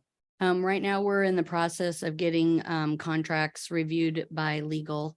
And then once that gets done, we'll send it to finance. So 12 to 18 months. Okay, great. And kind of like I'm in closing up here, I don't know if you noticed, Adam's given us a little Snickers here and there. He does listen to us when we have our briefings, and he passes that information along to you folks. So we could have had a lot more questions, but you folks answered a lot of them already because he gave you the answers ahead, the questions ahead of time. So thank you again, staff, for doing those. You did a wonderful job, and Adam, thank you very much for preparing. Thanks, Michael. David? Thank you. First of all, I'd like to applaud everybody in the room and the staff for preparing a great program. And I heard the report that most everything on the wish list was addressed or given some timeline. So that's the working wish list, not our wish list. That we don't have one. So your wish list, but that's a great team effort. Thank you very much. And the city residents need to recognize that, and recognizing that, you know, they go down the street. We residents go down the street and we look at the physical. So what do we see? We see streets, we see asphalt, we see concrete, we see trees. We turn on the faucet and hope clear stuff comes out instead of unclear stuff, you know, in our water world. So the fact that you've put those efforts in, and while it seems like a great deal of money, it's not. Unfortunately, we'd like to see more. So anything we can continue to do to mine and prospect for additional funding that might be sneaking along outside, to grab that and be able to accelerate many of these capital improvement wishes. Let's keep all searching for that. And I encourage this body and all of us in the room that should we have to go down that unfavorable trail of floating bonds to help do the big improvement projects that a 120-year-old city needs, that we all sell that correctly so that people realize they're investing in our community, not just getting burdened with, oh gee, more taxes. It's money in our own pocket. We need to sell that correctly. So, let's all please keep that in mind when that day comes, because we hear it's coming and needs to happen. And while the library is not a building, it needs a box. Okay, so we can't forget those things. And I understand in the communication forum, and when the clerk mentioned, and I've had some input and ask the presentation of this on our cable channel to be, while it's produced in HD, it's not broadcast in HD. I'm hoping that might get some attention, and I believe I heard that was on the priorities. Correct. That we are moving forward with that. We've actually just got those contracts signed off on, so those will be moving forward rather quickly. I just do want to point out that if you do not have an HD TV at home, you're not going to notice a difference. So just as a heads up, you do need an HD TV at home as well to see it in HD. Yeah, very good. Thank you for that tip. Beyond that, I have no more questions. Again, as Michael shared, you guys have spent a lot of investment and time and energy to educate us on where it's going. So appreciate that. Thank you very much. I was just gonna say, Councilmember, you actually highlighted one really important piece of our spending plan.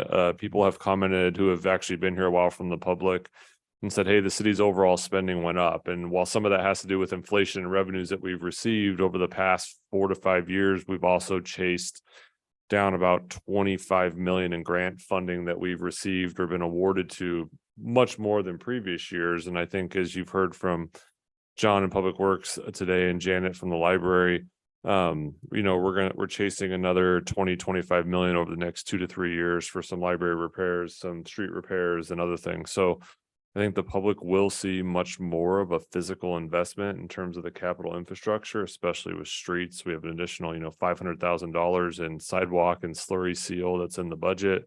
Some pretty significant water projects that will come through, and we'll have that conversation. So appreciate those comments and observation. And one last, if I may, all the public has to do is look outside our city limits and not too far away to see competing communities that are not doing as well as this one. So thank you for that great work. Okay, thank you, David. Karen?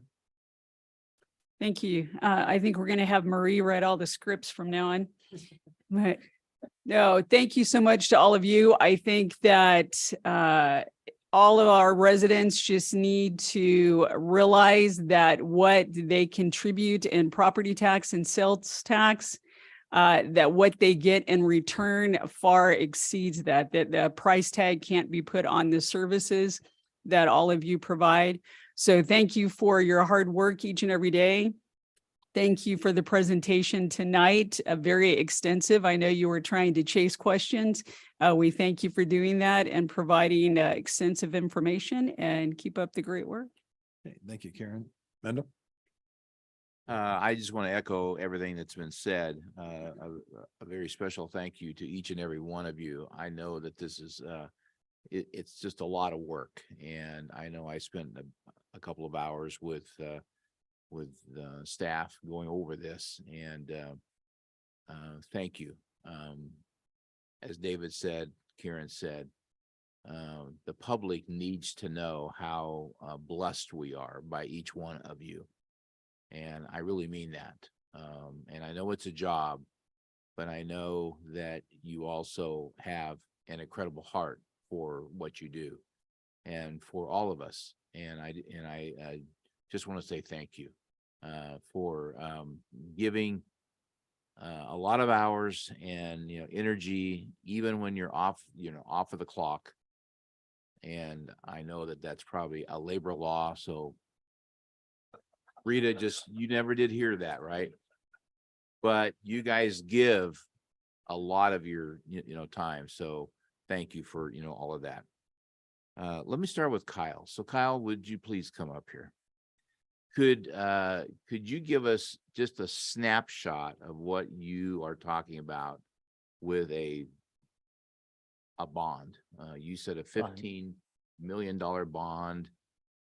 Can you give us a snapshot of maybe timing and just? Yeah, so right now, the assumption in the financial forecast for the water capital fund and operations fund, as well as just the assumption or the where we're at in the ongoing rate and infrastructure assessment study, is that sometime likely during the fiscal year of 2025, we'll need to issue some debt, same as we did for like pension obligation bonds, except it'll be going towards tangible items, wells, reservoirs, pipelines you don't see, I guess, are horizontal and vertical assets. And doing that in addition to looking at the rates. And so it's a combined effort of debt issuance and potential rate changes to fund needed improvements in infrastructure for water, pipelines, reservoirs, wells, and just all the pumps and things that are needed to get water to all the customers. So we'll work with our consultants to see when after we complete and bring, this will all happen obviously after it's gone to the city or to the residents for a vote. We can't change the rates or anything like that without going to the community. So that'll have to happen first, and we'll bring it before council to authorize that action. Yeah, and I would just say the rate's not a typical vote, right? It's not plus or minus. It's if more than 50% of the registered vote or the people that submit say no, then it's more of a 218 than a traditional ballot measure. Okay. Yeah. A couple more things on slide 36, special funds. Yes. I know that you list, Prop A, Prop C, gas tax. Do you ever think that any of those will go away and sunset? And here's my thought. There's chatter going around about a gas tax, because as the gas cars go away,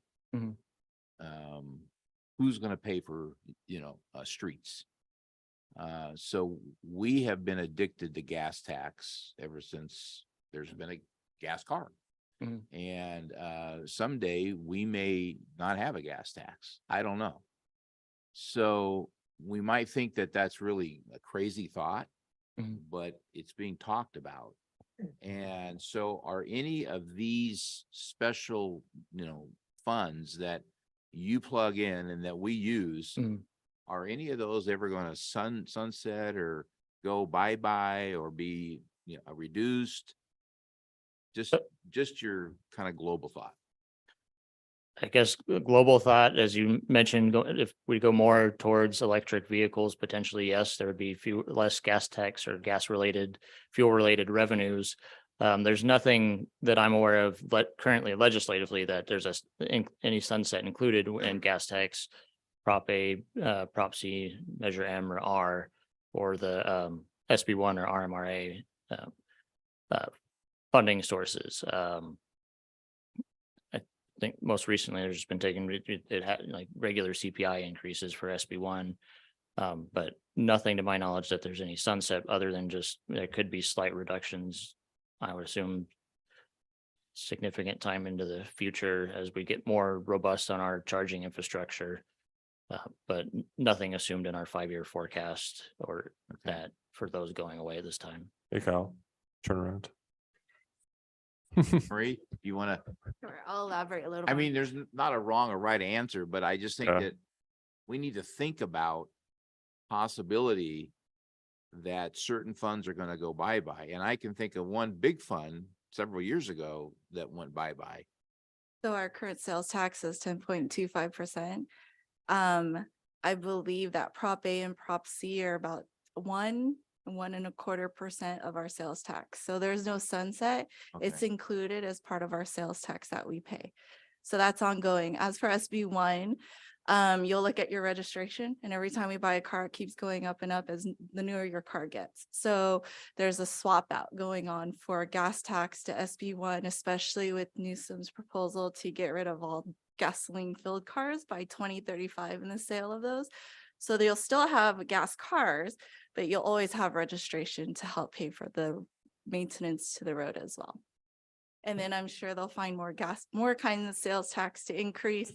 Even though there's a cap at 10.25, they may increase that so that more sales tax can. be Yeah, I was included. just gonna say, I think we can all agree we live in California, so, but I think your point, Councilman or Mayor Pro Tem, is a good one, which is why in our major revenue funds that account for 80% of the city's spending, our general fund, Measure E, and water fund, we do 5-year projections for that very reason. Adam, maybe I can ask you this one. What is your best guess on a MOU with the schools? We've been. talking Yeah. about This. a long Though, time, so- yes, so Moises, who's on vacation for a wedding right now, so we'll blame Moises since he's not here to defend himself. And not his. It, wedding. not his wedding. Or maybe we could start a rumor and say it is. I don't know. Yeah, I think, well, Sonia might hurt all of us if we start rumors about Moises. So Yeah, that's her true. favorite And we all- child. For all those who wanted to know, that's her favorite child. So that's actually a great question. As John mentioned in his presentation, we've actually moved forward with some iteration of the MOU or the spirit with the various improvements. We've actually sent the school district some draft language and have with some of the ongoing projects and lofts of staff at GUSD from their facilities directors recently moved on. We haven't just had all the time in the world to nail down all the elements. However, it will be done by the end of this calendar year, that I'm sure.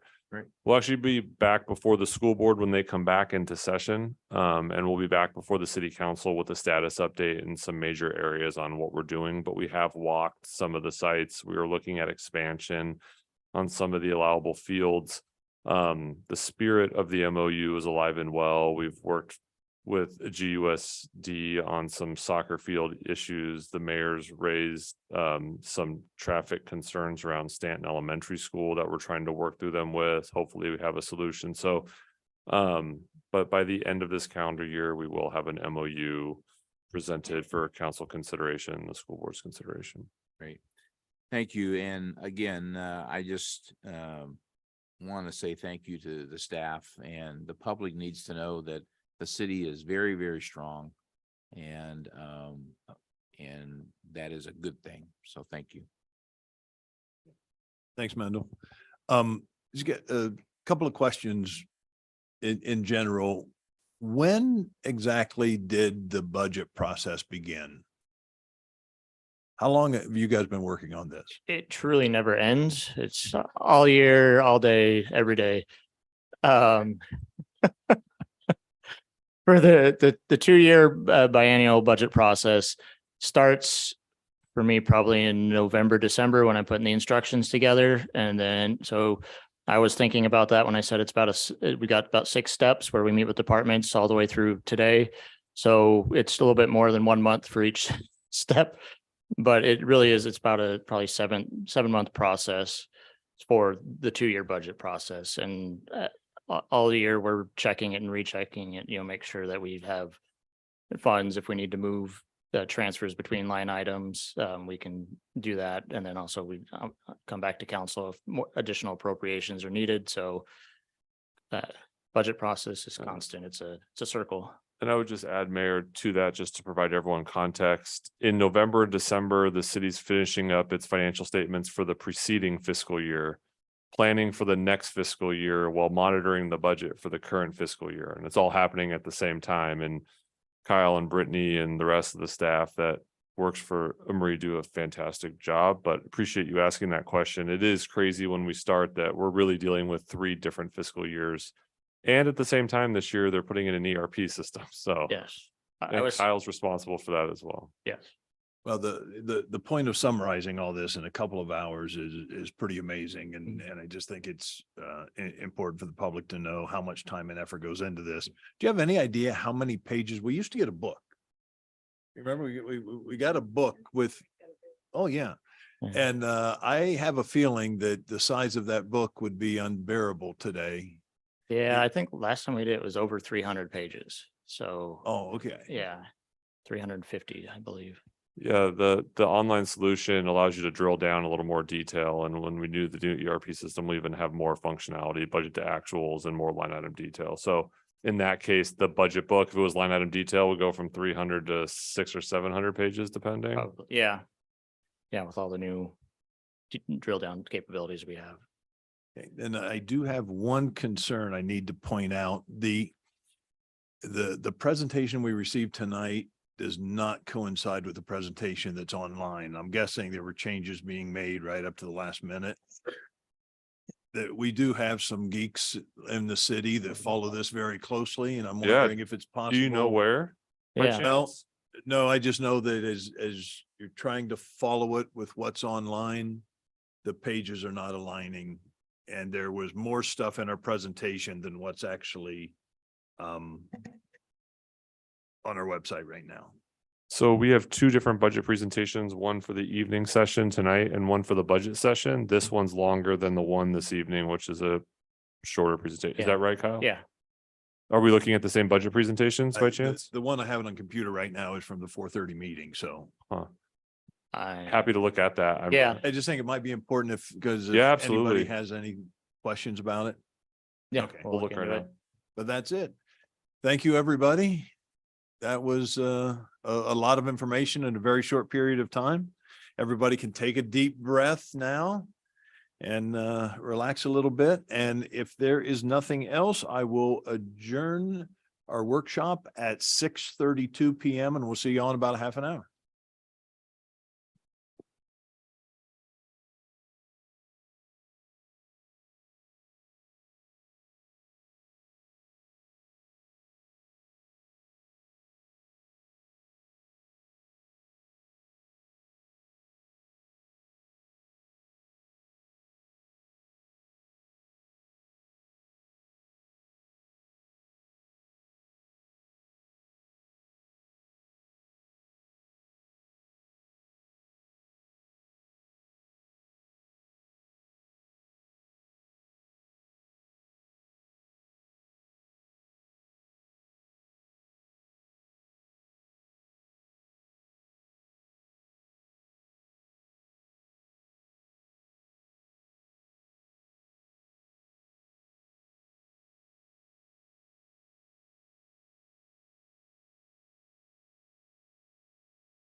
Ready?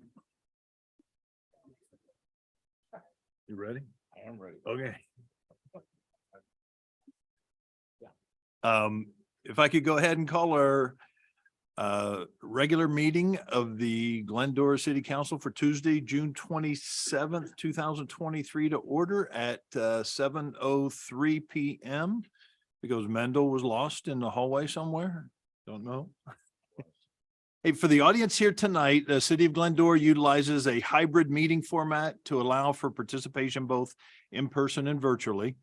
So in consideration of others, please silence your phones and refrain from speaking unless recognized. We appreciate your respect and participation of everybody here tonight. So let the record show that all council members are here, and if you would please stand and join me in an invocation led by Pastor Rio Martinez of Glendora Alliance Church, followed by the pledge. Let us pray. Father God, we thank you for this day that you have made. We observe and enjoy the beauty that is displayed around us.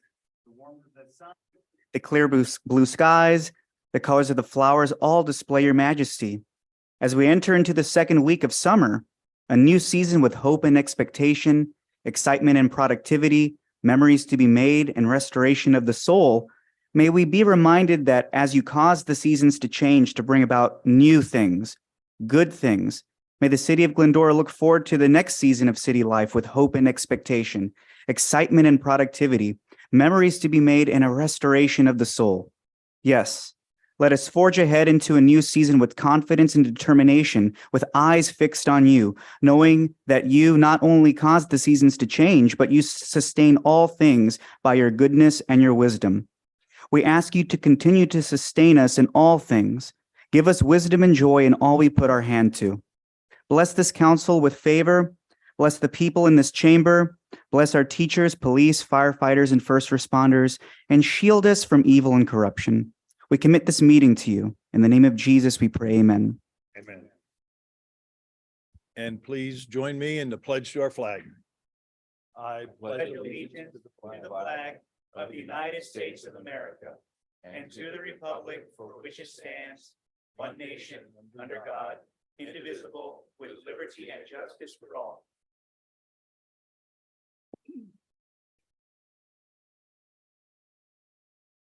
You know, sometimes we lose the importance of that. We've all stood and said the pledge so many times in our lifetime. We just recently celebrated Flag Day. We got the 4th of July right around the corner. You know, I think it's important that we all stop and think about the privileges that we have by living in the United States today. So every once in a while, that realism comes back to us, and it really means something. So at this point, we're on to reordering of the agenda. Does anybody wish to reorder the agenda? Anything added? Okay. We will move on to public comment. I'll go ahead and open the public comment period, invite members of the public to address the city council. The speakers are limited to 3 minutes, speaking once both on and off agenda items. If you're in attendance, please fill out one of our speaker cards and hand them to the city clerk, and we'll get you in here. If you're on Zoom and you want to participate in public comment, please use the raised hand icon on Zoom, and we'll get to you as soon as everybody in person is done. So let's go ahead and get started. I'm going to start with Tina Gonzalez. Tina?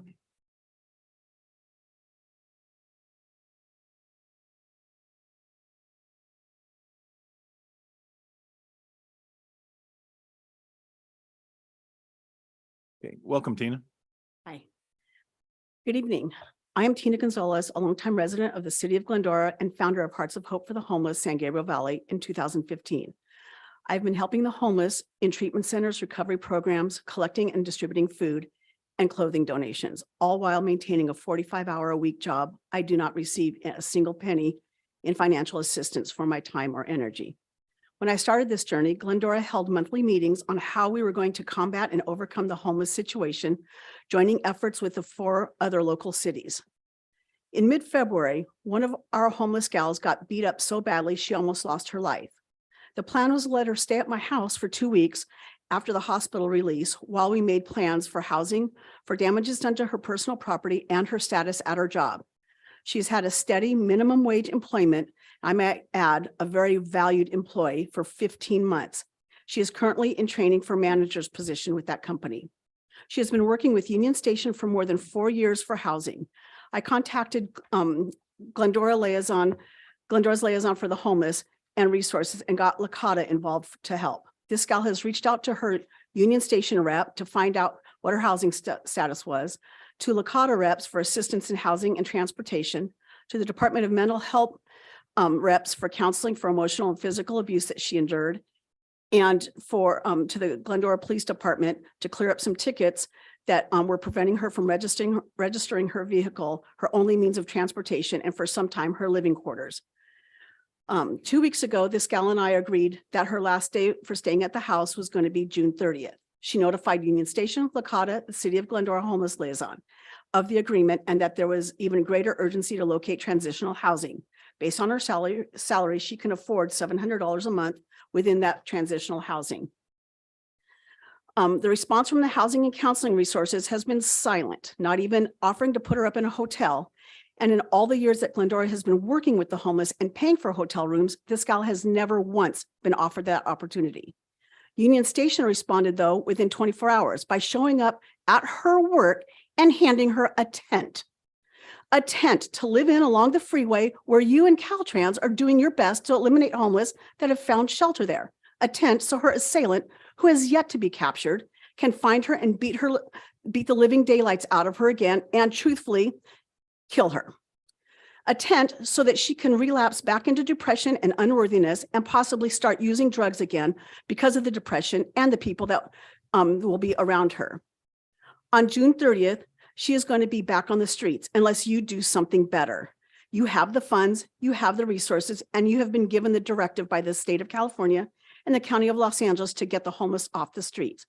I do not know of anyone more deserving of immediate assistance into transitional housing than this gal. Thank you. I've given you guys paper, with names. With information on, it? Thank you, Tina. Okay, we appreciate that. Up next, I got Aaron Reynes.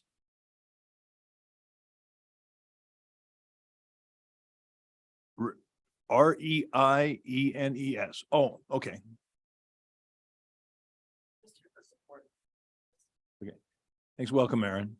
My name is Erin Renas, and I'm the girl that she's talking about in her statement.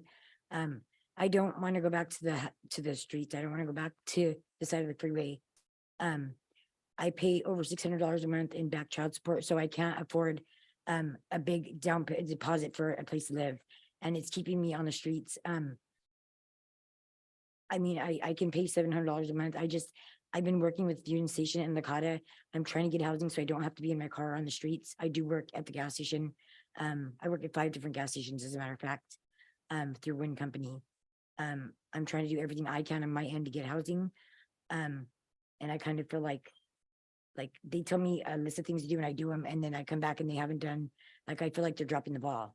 And like like she said, my assailant hasn't been caught yet. And if I go back to the side of the freeway, he knows where that's at. And I'm surprised I'm even alive today. I don't know if there's anything anybody in this room can do to help me. If anybody has a place to rent that they can rent for $700 a month, that I don't need a big deposit, you know? But I just wanted to say that I'm doing my part, and I hope that through Lakota and Union Station, somebody can help me, because I'm one person who's really, really trying, you know? I'm glad I'm alive to even be here and talk to you guys, because I almost wasn't, and that's it. Aaron, thank you. You're welcome.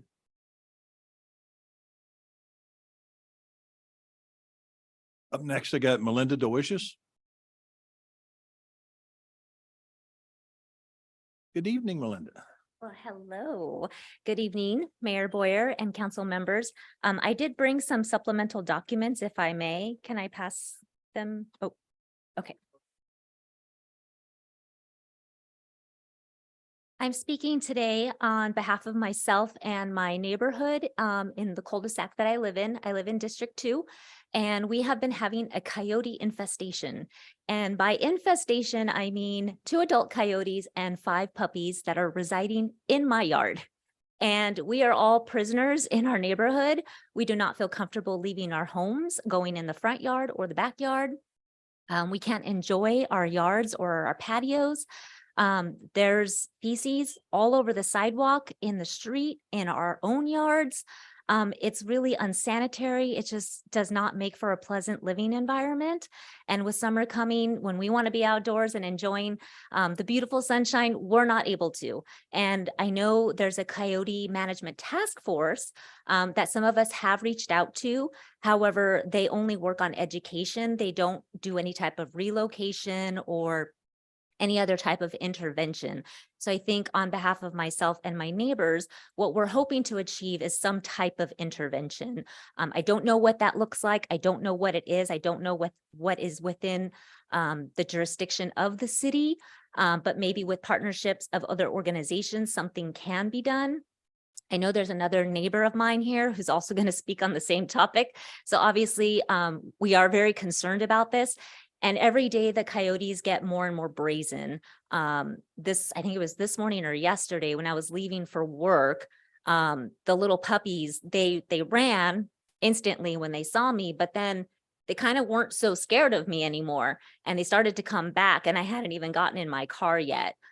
So that's a little unnerving that they're starting to become more and more bold and less afraid of humans. So I just ask for your consideration and to see if there's something that can be done on behalf of our neighborhood. So thank you. Okay, thank you, Melinda.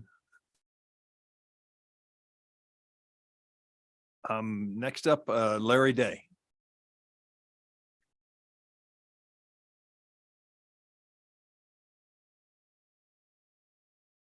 Good evening, council members. My name is Larry Day, and I also am the next door neighbor to Melinda. And myself and my family have lived in Glendora, and I believe we're right on the borderline of District 3 and District 2, but looks like District 3 is where we're at. So we've been residents in Glendora for 25 years, and last year around this time, a family of coyotes, which consisted of two adults, 2 middle size, and about 3 pups, set up residence in our another one of our neighbors' bushes. And it was pretty much what Melinda was talking about: feces everywhere. They became brazen and was just not afraid of us humans. So I contacted animal control, and I was told that they do not respond to coyote incidents unless they're sick or injured. I contacted Officer Mark Archibald of GPD Code Enforcement and was told to call GPD Dispatch to report the issue, and they would send officers out to take reports, and that would start the ball rolling. Nothing ever happened. No officers came, no reports, no anything. Let's see, the coyotes continued residing in the cul-de-sac, and they started moving into the storm drain down at the end of the cul-de-sac.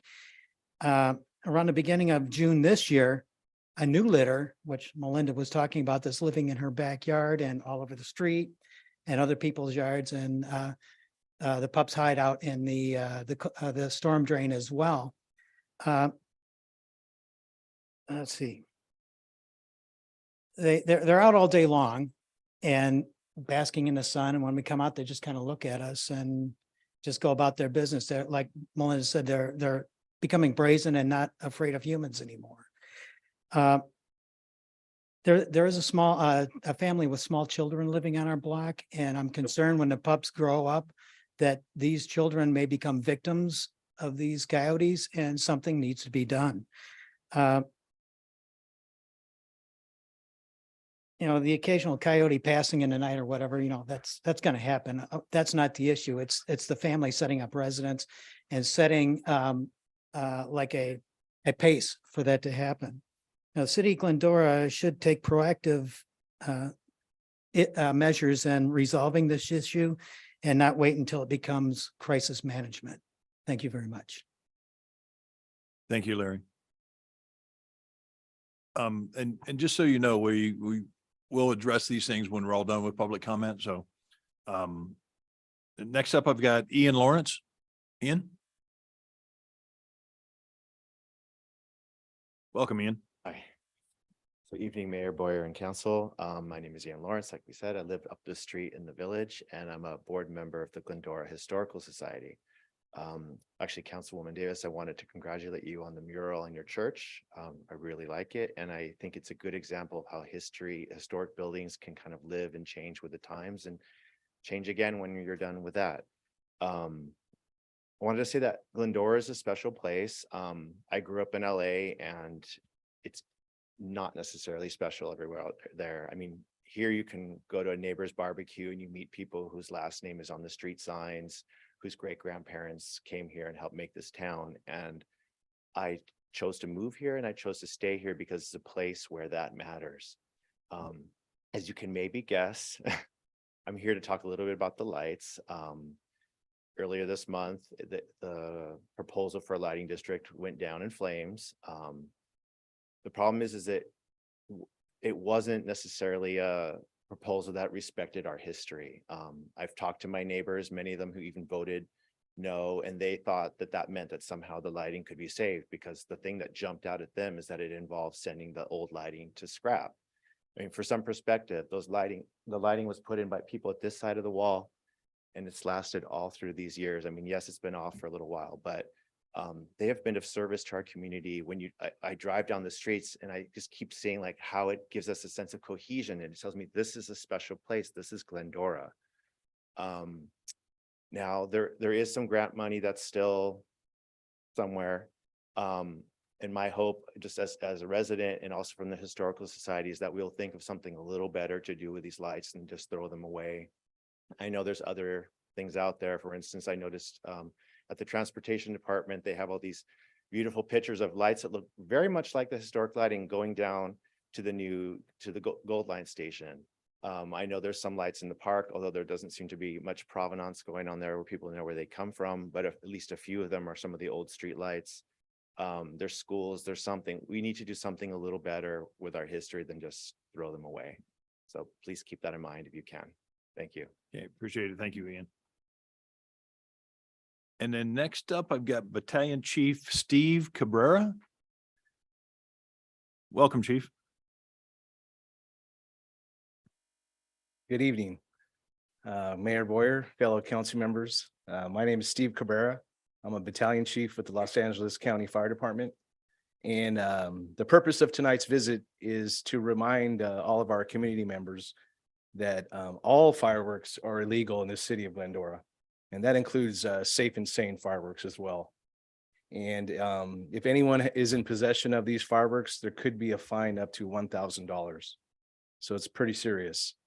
As a firefighter, it's quite too often that we see the injuries and destruction that fireworks do. And the injuries go from all ages, from toddlers to seniors. And the fires start small and they get into the home's attic space. And then unfortunately, we have to see people lose their homes. So that's why the fire department encourages everyone to seek a professional fireworks show, someplace where it's done safely and professionally. And if any of our community members would like to locate a local fireworks show, they can actually go onto our website, which is fire.lacounty.gov. That's fire.lacounty.gov. And on that website, you can locate any of your local firework professional shows for you. Okay. And then for starting July 1st through July 4th, we're going to be beefing up our patrols in the community. So there'll be additional staffing patrolling the area, and we're going to work with our law enforcement partners, and we'll confiscate any fireworks that are found from the community. So I just would like to thank you guys for your time tonight, and I wish everybody to have a safe and happy 4th of July. Thank you. Okay, thank you. And I'm sure a lot of people appreciate this message. That's all the cards I have. Is there anybody else here in person that'd like to speak? Seeing none, do we have anybody on Zoom? We don't have anyone on Zoom. Okay, well, I will go ahead and close public comment and bring it back if maybe we could address a couple of the issues. Naturally, the most important one was our homeless response and action. I think it's important that we have the information and follow up on that. Yeah, chatted with staff a little bit. We've been in constant contact. We have some dialogue back and forth about where there are available rooms and what that looks like, as well as what can be taken with that individual as well. So we've been working for about 2 years and look forward to finding a happy solution. Okay, appreciate that. And then on the coyote Sure. issue. Sure, we do have a coyote management plan, as was said. So hello, Melinda. Good to see you. Hello. I asked the chief to come up, talk a little bit about coyotes in general, sort of the scales in which we look at in the public education and how we can help. Just for everyone's clarity, we do not relocate coyotes. They would have to be euthanized in that case. The coyotes can't be relocated. So that is actually something we've had talked to Inland Valley and talked to other professional organizations. However, the city does belong to others and has a pretty robust outreach and can look at some options. So with that, chief. For starters, we acknowledge there's coyotes in Glendora. I live in a community just east of here and there's coyotes in my neighborhood on daily basis. I see them every morning when I leave for work. And so I'm mindful of my pets and my children as well. It's a real world problem that all of us have to deal with in certain areas. It's not just homes that are adjacent to the hills. It's now suburban areas, living in bushes, behind garages, and as you heard tonight, in the sewer system to seek shelter from, inclement weather. The city of Glendora about 2 years ago partnered with the San Gabriel Valley COG. They have a wildlife management program specifically tailored to coyotes.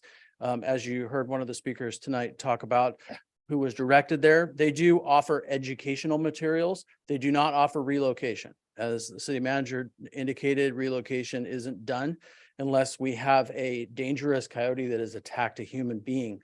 And then that coyote is obviously trapped, caught, and euthanized. Families of coyotes or individual coyotes that are found in town are not uncommon, just as you've heard and you've all seen and experienced in your own neighborhoods. And the best way for us to monitor their activities is by using the portal for the San Gabriel Valley COG's coyote management. There's a reporting portal, where it is, and a level of response about what that human interaction coyote was. It's a level 1 through 5 based upon the community members' interaction with them. Additionally, though, something I'd like to offer these residents who came in tonight, Inland Valley Humane Society will come to your house. That's our animal control services vendor. They will do a site inspection. They will find out where that den of coyotes is living, and they will provide those residents mitigation efforts. That could be anything from removal of bushes to use of bear urine and other things that deter those coyotes from wanting to be in that very friendly, comfortable environment. It's going to displace them. I'm not going to be shy about it. And it's not going to remove them, but it's going to displace them from one area of a cul-de-sac to somewhere else. And then we can continue moving them along, but it won't get rid of them. So after I'm done speaking, if council doesn't have anything, I'd love to meet with you all outside. I'll grab your names and addresses and link you up with our vendor, and already communicated with her tonight and she's happy to do so. Is there anything else I can offer? No, but could you speak a little bit on why when coyotes when they're trapped, they're not relocated and they're euthanized, and that's a requirement by the state of California? It's a state requirement, and it's because their biological genus, however they're classified in the state of California Wildlife Survey. They're one of those animals that can't be relocated for outside of their natural territory for the purpose of they won't just assimilate into a new place. They will become very aggressive and almost intrusive to a new environment if they were captured and relocated to a farm in Central California. And so the only way to actually remove a population of coyotes is to trap them and cull them, which is euthanize them. Okay, I appreciate it. And again, it's a problem that we have living in the foothills. And I tell you, I learned more about coyotes from sitting in this seat than I ever wanted to. And it's a problem that was created back in the sixties and seventies when we were calling coyotes on a regular basis and opening up a lot of territory. So One last thing I forgot to mention, one of the speakers spoke about contacting the police department dispatch line when they saw a coyote and no officers coming. That's not uncommon. Officers won't respond to coyotes being seen in a neighborhood unless those coyotes are aggressive or going after people. If they're just visible, we don't respond. Police officers don't respond on those. When they're coyotes that have been spotted by a resident or they discover a family living in a certain area, we expect them to use the portal to report to the COG so that we get in our monthly report, we can track stats of where coyotes are being spotted and what those level of human coyote interactions are. And then we can address that with Inland Valley Humane specifically to neighbors to get out there to address specific neighbor problems, which I'd like to do with them tonight. okay, so just to be clear, because the comment was made that they contacted Inland Valley and they didn't want to respond either. So in order to get Inland Valley involved, that typically would take the interaction of the police department? No, what you need to say is, I don't want you to come out because there's a coyote and I want it removed. They won't do that. What you say is, I have a coyote that's living in my neighborhood and I'd like a residential neighborhood check so that I can deter coyotes living in my neighborhood. And they will send the officer out with education materials and a real world aspect of how to get them out of your yard. Okay, appreciate it. Thanks, Matt. Yep. Okay, that's it. We will close the public comment period and bring it back to council for any comments or statements. Let's go. Go for it, Karen. Thank you, sir. I was going to mention what Battalion Chief Cabrera said about 4th of July, that we hope everyone has a wonderful 4th of July. But remember, no fireworks in the city, and especially because this year we had so much rain. There is so much growth all over, especially in our foothills, and we really want to keep everybody safe. So go enjoy the professionals. And then Tina, I'd like to say thank you for the work that you continue to do. And the story that you shared tonight confirms what the council has been talking about looking at creating some housing, emergency and affordable housing, because that is the biggest problem that still exists, that even as we try to assist individuals, at the end of the day, we can't find the housing. So thank you for what you are doing to help those in need, and we'll continue to work on tackling this problem together. So thank you. Thanks, Karen. David? Thank you, Mr. Mayor. And I too thank the battalion chief. Great message. It's always good to have a uniform and a badge share the right message that we don't get believed necessarily. So we support your message. And I hope folks will go and celebrate Independence Day wisely. And there's nicer ways to do it without blowing things up. To Mr. Lawrence, I think it's fair to say the historic streetlight issue, while it's a done deal, the disposition is not formalized yet. So I'm sure that wise methods will come and there'll be opportunities to direct it in the positive manner that you're suggesting. I think you have support on that. So thank you for that. And hope everybody will enjoy the field of, I'm going to steal a little thunder, Mr. Mayor, but we'll enjoy the Field of Heroes flag presentations starting Saturday morning here at City Hall at 10 a.m. And then throughout the weekend at the Sunflower School at Sunflower and Gladstone Avenues for a remarkable presentation of flags. And it's a good time to go and learn and read some of the document and the memorials that are placed with the flags. Thank you, Mr. Mayor. Thank you, David. Michael? Thank you, Gary.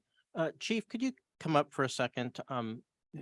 We talk about fireworks, illegal fireworks, and safe and sane fireworks every year.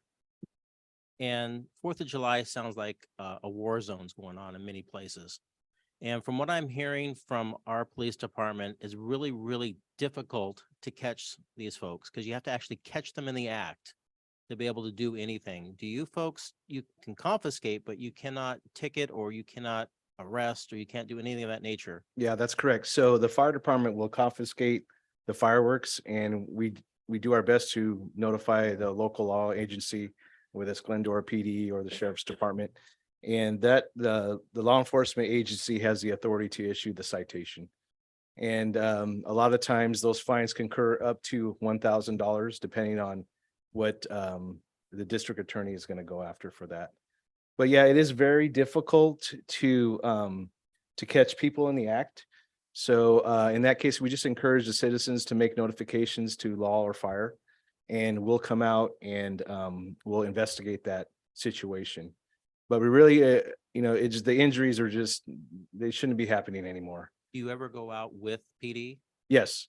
Yeah. So, and actually, we have an arson investigating team also tied up with the sheriff's department. They do have task forces. So if we get any tips or Glendora PD gets tips of people selling fireworks out of their homes, we will notify an arson task force who will come out, investigate, and they'll make the appropriate arrest. Do you have any statistics of arrest and confiscation? No, not right now. Yeah. Okay, great. Thank you very much. You're welcome. So last Friday, I attended a League of California Sittings subcommittee that Gary and I are on. Gary does housing on Thursday and I did it on Friday.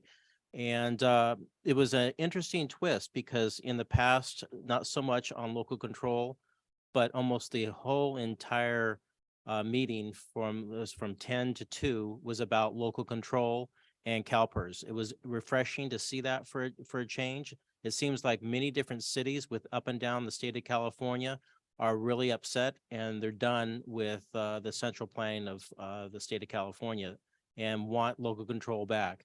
There are some unpopular bills that are out there, but they actually brought local control back. And so we all voted for it to go to the next level and support some of that legislation. But it was refreshing to see again that local control has shifted.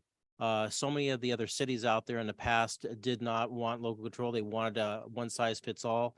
And now it's pendulum starting to go back the other way. It was very, very refreshing to be part of that. Thank you, Mayor. Thanks, Michael. Mendel.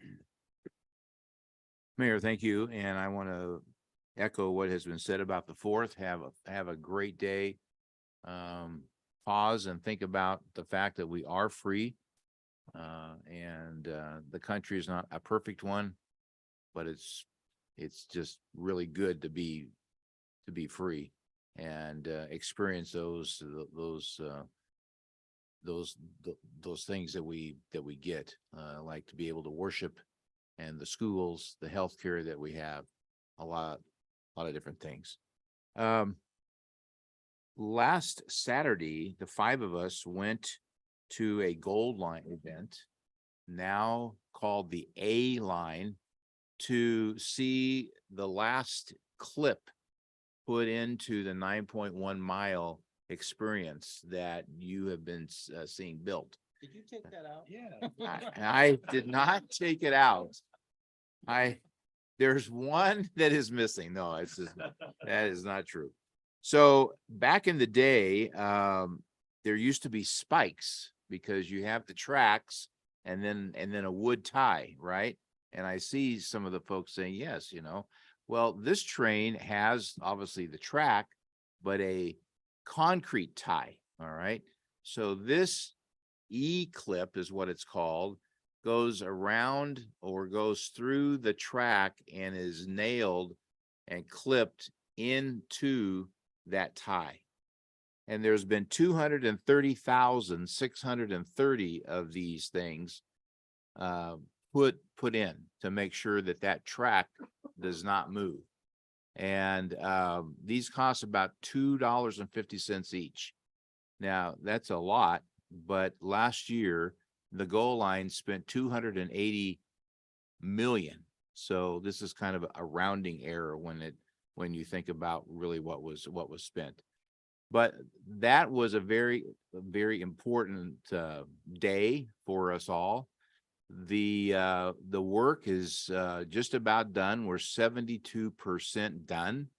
The station here should be done by 1/5 of 25.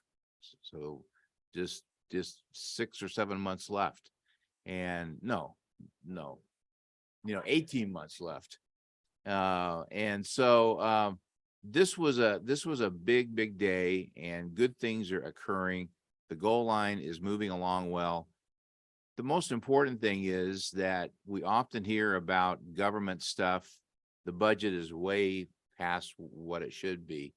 I'm happy to, say that the budget is right on par. In fact, it's under budget. And that, I think, is a very important thing, because we all pay for everything. And I know that we all hate when government spends more than it should. And so this is a beefy clip. Mr. Mayor, you can, it's pretty good size there to be able to, hold that track. So anyway, the goal line is really doing well. And in about 18 months, the station down here will be done, and Metro will then get that train tested out. And I would anticipate by fall of 25, then the train should really start. So with that, thank you. 24 karat gold line. 24 karat gold line. That's right. What was the line the other day used? Is now the A+ line, which is better than gold. That's right. Yeah. That's right. Or as good as gold. It's important to note that it was the gold line, it turned to the L line, and now it's the A line. And our train, we're going to have the ability to get on the train here and go all the way to Long Beach now. It doesn't go to just Union Station. You have to change track. So you can take it on into parts of Los Angeles and on down to Long Beach. So Yep, that's right. at Santa Monica, you can get about anywhere. Tina, I want to add on to the comments that Karen made. You and I had a chance to meet when I was first running for city council, and I know you're passionate about this issue, and you've been working diligently on it, and that does not go unnoticed. But I will share with you that one of my passions, as a lot of people know, is housing, and housing in California is top of mind for everybody. It's just not affordable for people to live in the state anymore and to purchase and rent homes. It's gotten extreme, and we continue to work on it. And I'm on a variety of committees and go to a number of meetings where we talk about it, and we're all extremely frustrated.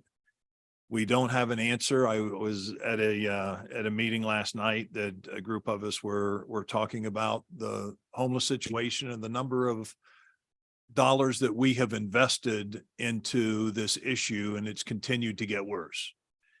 And so there's a recognition of what we're doing is not working, or things are getting so bad that what we're doing is helping, and it would be even worse off if we weren't doing anything. So we continue to fight the good fight. That doesn't help the people that are on the street right now and those that are suffering.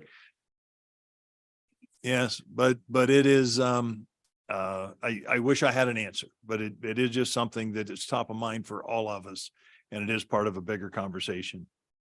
I do want to share the idea that the Glendora Rotary will be hosting the Field of Heroes again this year over the 4th of July holiday. We can always use help installing flags. We'll be installing the flags here at City Hall Friday about 5 o'clock in the evening. If anybody's bored stiff and have nothing better to do on a Friday evening, show up. We'll put you to work at 7 o'clock on Saturday morning down at Sunflower School. But here at City Hall, there will be a ceremony at 10 o'clock on Saturday.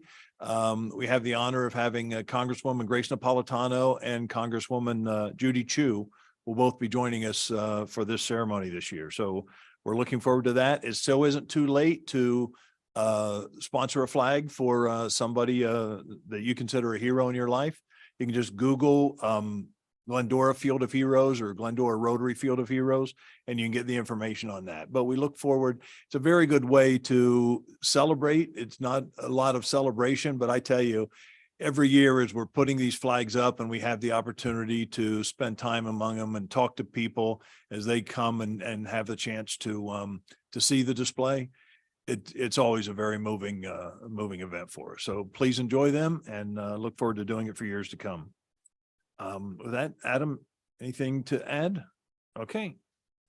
Well, then we will move on to our first of two public hearings for this evening. Item number 2 is a public hearing to consider an ordinance amending the Glendora Municipal Code and the official zoning map pursuant to the 2021-2029 general plan housing element. And we got Hans Friedel. Hans, welcome. Well, good evening, Mayor and Council. Make sure I'm got this working here. Okay.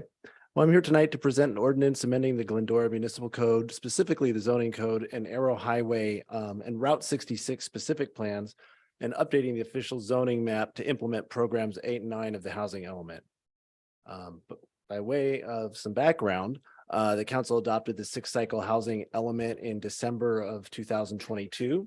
The housing element includes goals and policies to address Glendora's housing needs and required obligations. These goals and policies are implemented through a series of programs that comprise the specific actions the city will take to implement the housing element. The adopted housing element is yet to be certified by the state's Department of Housing and Community Development, referred to as HCD hereafter. They have sent the city a letter stating that they will provide the city with compliance for the housing element when and if programs 8 and 9 are completed. To that effect, HCD sent the city another letter in May inquiring about the status of our completing these programs and asking us to update them and giving us a deadline. And we're here with going through this process. Some additional background. What's this the housing element all about? There's our obligatory local share of housing by income category in the Regional Housing Needs Assessment, or RHNA, is just over 2,000 units for Glendora. This table shows those units by income category from very low to moderate and above moderate by income category. And we've also added a column to it subsequent to some questions during our planning commission meeting a couple weeks ago, what those income categories look like for a family of 4. So, as you can see, these are teachers, typical jobs or whatever. At moderate income, that's $109,000 a year for a family of 4. Many city employees would fall in that as well. So this ordinance is to create hypothetical housing units by allowing more density and rezoning some commercial areas back to mixed use, specifically returning them to mixed use, allowing for housing in those areas. As I mentioned, the programs requiring immediate attention are programs 8 and 9. Program 8 provides adequate residential sites inventory and monitoring of no net loss. And program 9 is by right approval for projects with 20% of affordable units. Planning Commission and City Council committed to the action items associated with these programs during the joint meeting. I believe that was April of 2022, and by adopting the housing element. Program 16, this also ties to some of the 31 action items associated with program 16 to facilitate housing production. So this action item 30 established minimum density for housing development in housing sites at 80% of the maximum of the zone. So for example, what's that mean? So if the zoning calls for a maximum of 30 dwelling units per acre and it's a housing site, all developments or projects that come in must be at least 25 dwelling units or 24 dwelling units per acre. This is addressing comments from the state on enforcing no net loss, whereby projects propose far below minimum densities or maximum densities when they come in. And again, in this ordinance, that only applies to sites that are designated as housing element sites. Required actions continued here. So this takes us to the required actions. For program 8, we are developing a procedure to monitor the development of vacant and non-vacant sites in the site's inventory and ensure sites are available to meet the remaining RHNA allocation by income category. This also includes providing information on available sites and development incentives to interested developers and property owners. I know it's kind of tough to see here, but here's a screen grab from the city's website showing information that we are now making available to developers on property owners on incentives the city has and on some of that other information I just referred to. And that takes us to sort of the meat and potatoes of this ordinance. The city will increase or propose to increase permitted densities in the Bronca Gateway zoning district of the Route 66 specific plan from 20 dwelling units per acre and 2 stories to 30 dwelling units per acre and 3 stories. The city is proposing to increase the land area zone for housing in the Route 66 specific plan transit corridor mixed use or TCMU sub-district by restoring land previously rezoned from mixed use to commercial.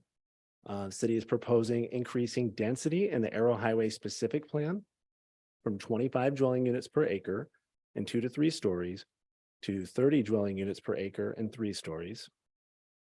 And sites identified for rezoning must allow 100% residential use and require residential use to occupy at least 50% of the floor area if the project were to come in or be proposed as a mixed use development.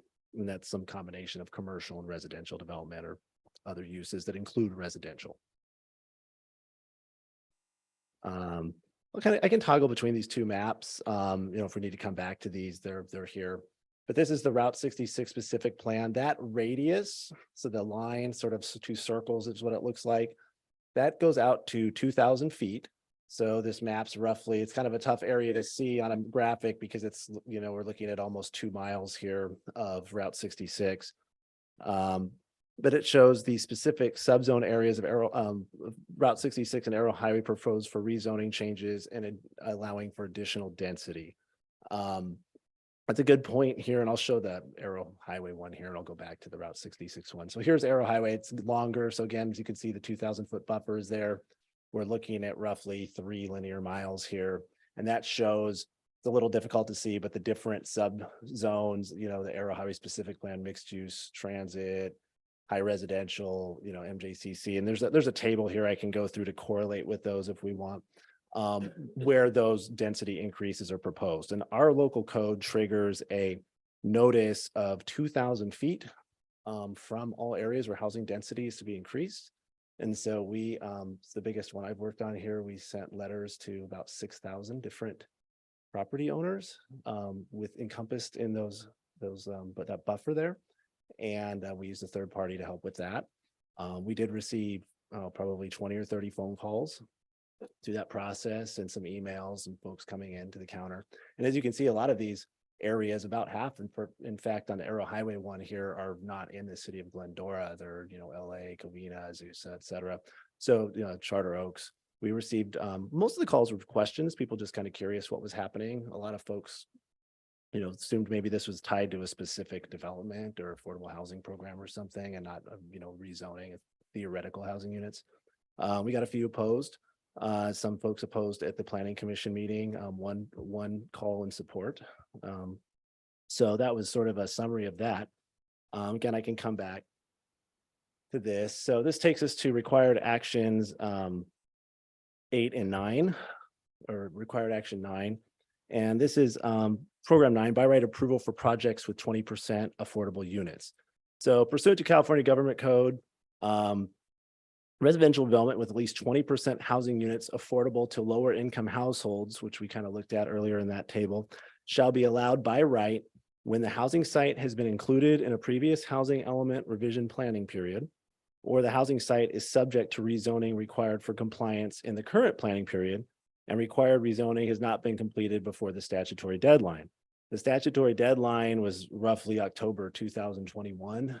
To get this done. So that would be previous sites, and the current ones are subject to this 20% affordability requirement. Planning Commission. So at the June 6th public hearing, that was the first public hearing. Planning Commission voted unanimously 4-0 to recommend to council that they adopt this ordinance. And that concludes my presentation.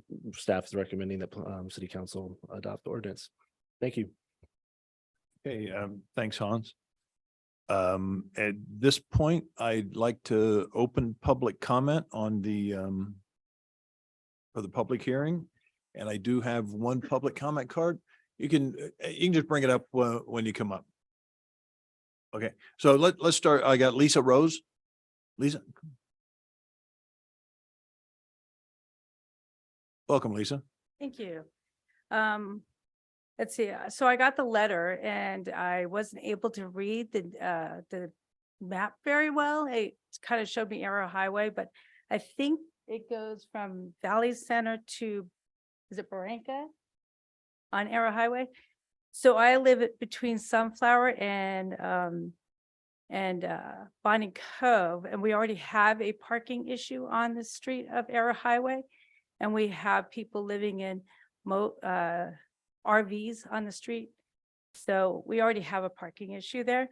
So I've been living in this community and I represent my whole neighborhood because the other members couldn't come. Sorry. Nervous, I've never done this before. So we live in 1955 residential community. We are all single family, one-story residents, and we're concerned about the increase in density and parking and traffic on Arrow Highway and the surrounding area. We already have issues of parking from the apartments around us. And so we're worried about what is going to be the parking requirement. And then we're worried about the density because there's a big difference between 20 units and 30 units. And then the whole height issue, because nothing in our area is 3-story. Everything is 1-story or 2-story. So all the apartments around us is all 2-story. So I was worried about that. So I did reach out to my neighbors and they couldn't attend today and they thanked me for showing up, but they're all concerned also. So I think that's all I had to comment on. So we're just increased density, the parking issue, where's everybody going to park, the traffic issue, and then the rezoning, why rezone it to the higher density and the higher height. We really don't want to make it into looking like Hollywood Boulevard or mixed use, like you go to different cities and, there's commercial underneath. You go to downtown Disney and, CVS and, 2 or 3 stories of, hotels above it. And you can't see the daylight hardly, and we love the community and we love living in the suburbia of the area and the community. So Okay, that's it. thanks, Lisa. We'll address some of those issues. And you want to?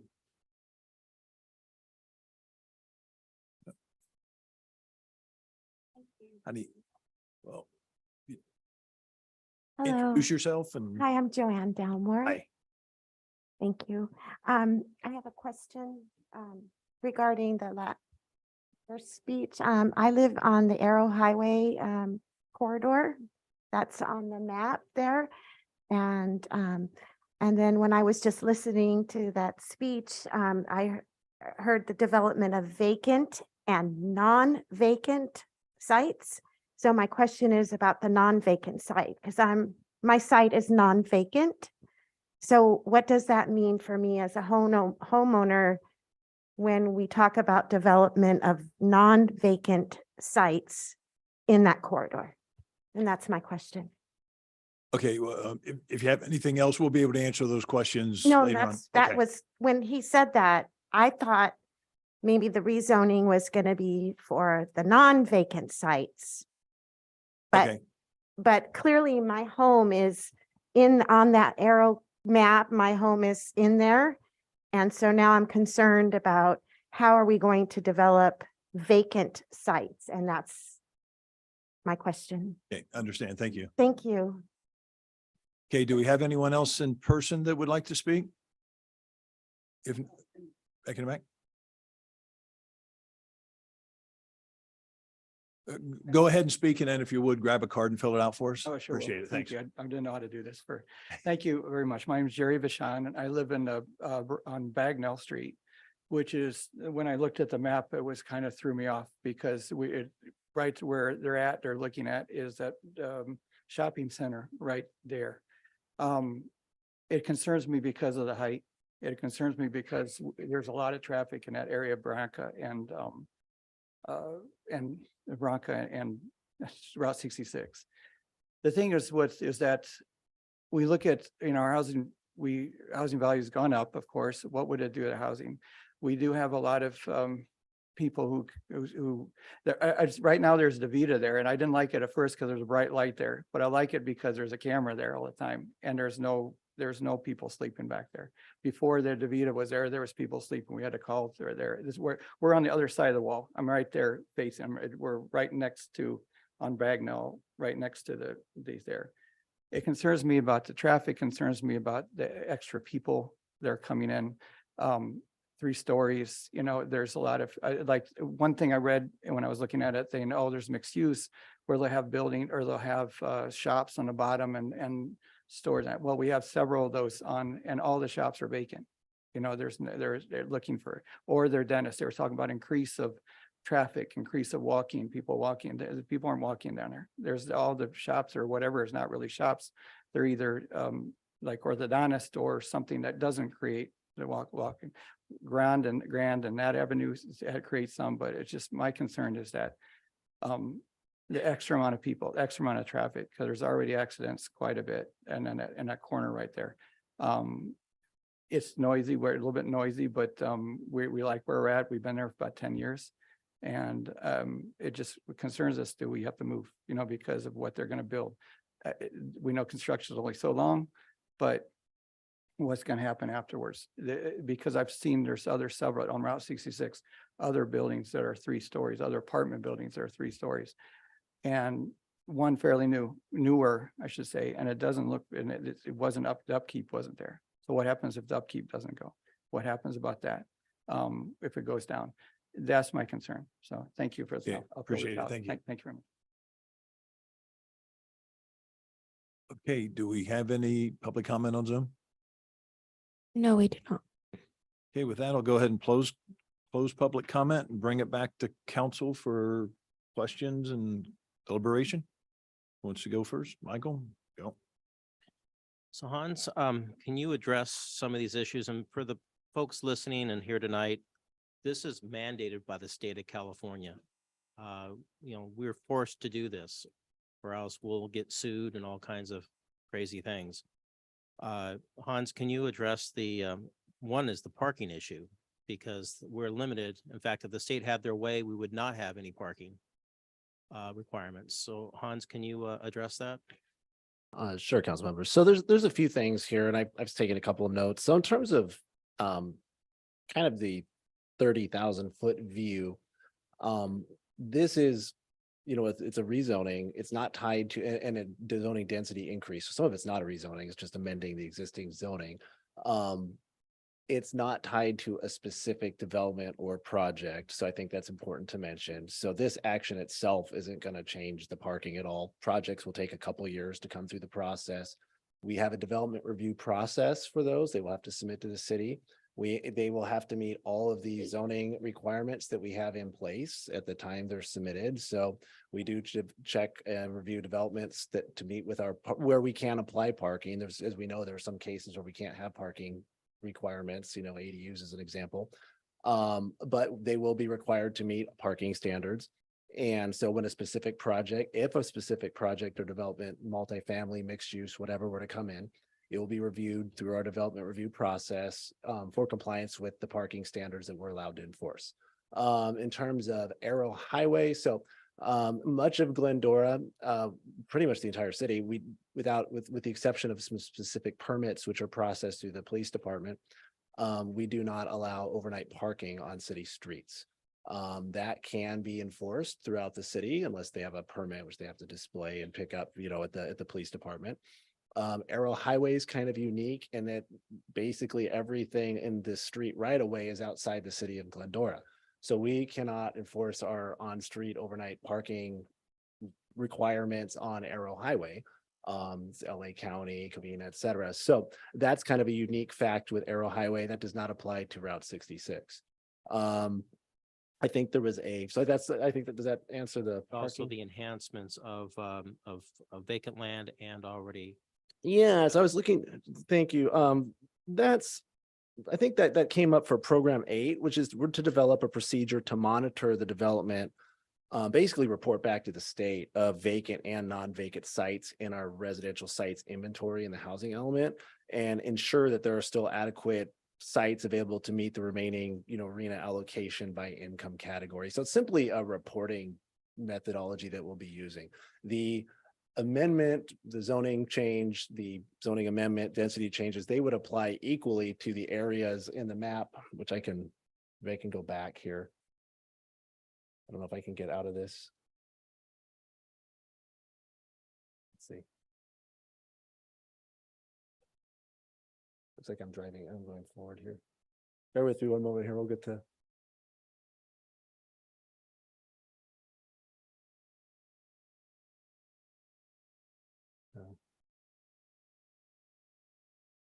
I'm not sure which way I'm going here, but let's see.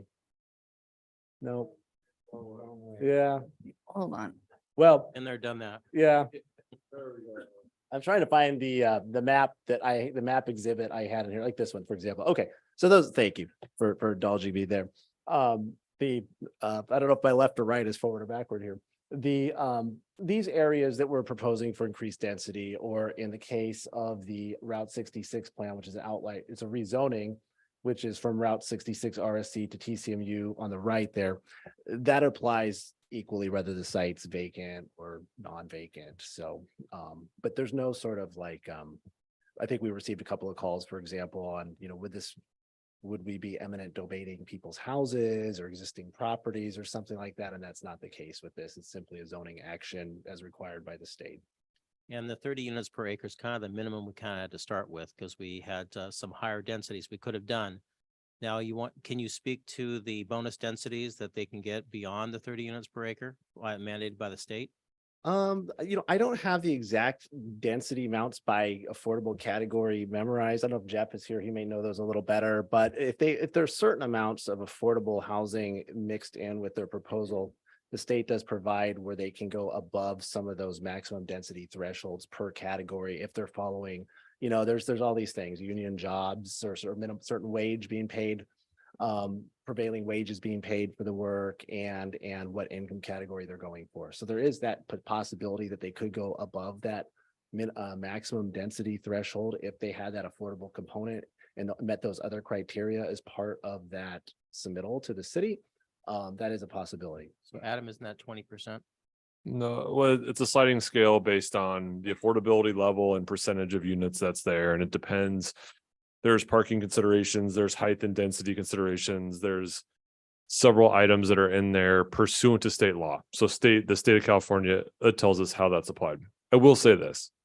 For an affordable project, generally speaking, to meet some of those criterias, it's usually a plot of land owned by an agency looking to develop affordable housing, because the land would have to be discounted at such a rate to afford for something of that level. So on privately owned land, we typically don't see those density bonuses coming into effect, or any other bonuses coming into effect, because of the land value that's there. And so it's a sliding scale up to, I think it's 50% at 25% low income in terms of number of units. But there are other development standards, as Han mentioned, that would have to be met. So it is a conversation, if that comes up, between the developer and the city on how to do it. What I'm trying to say is there's a possibility of higher in density. There's lots of possibilities with the state of California, yes. Yes, I know. No. There could be. Two last questions. Do we get credit for the ADUs that are being built against our arena numbers? We do report back those to the state every year with our housing update. Yes. We get to the So state. that- So the answer is yes. So that goes over our. And our SB9 secondary units too.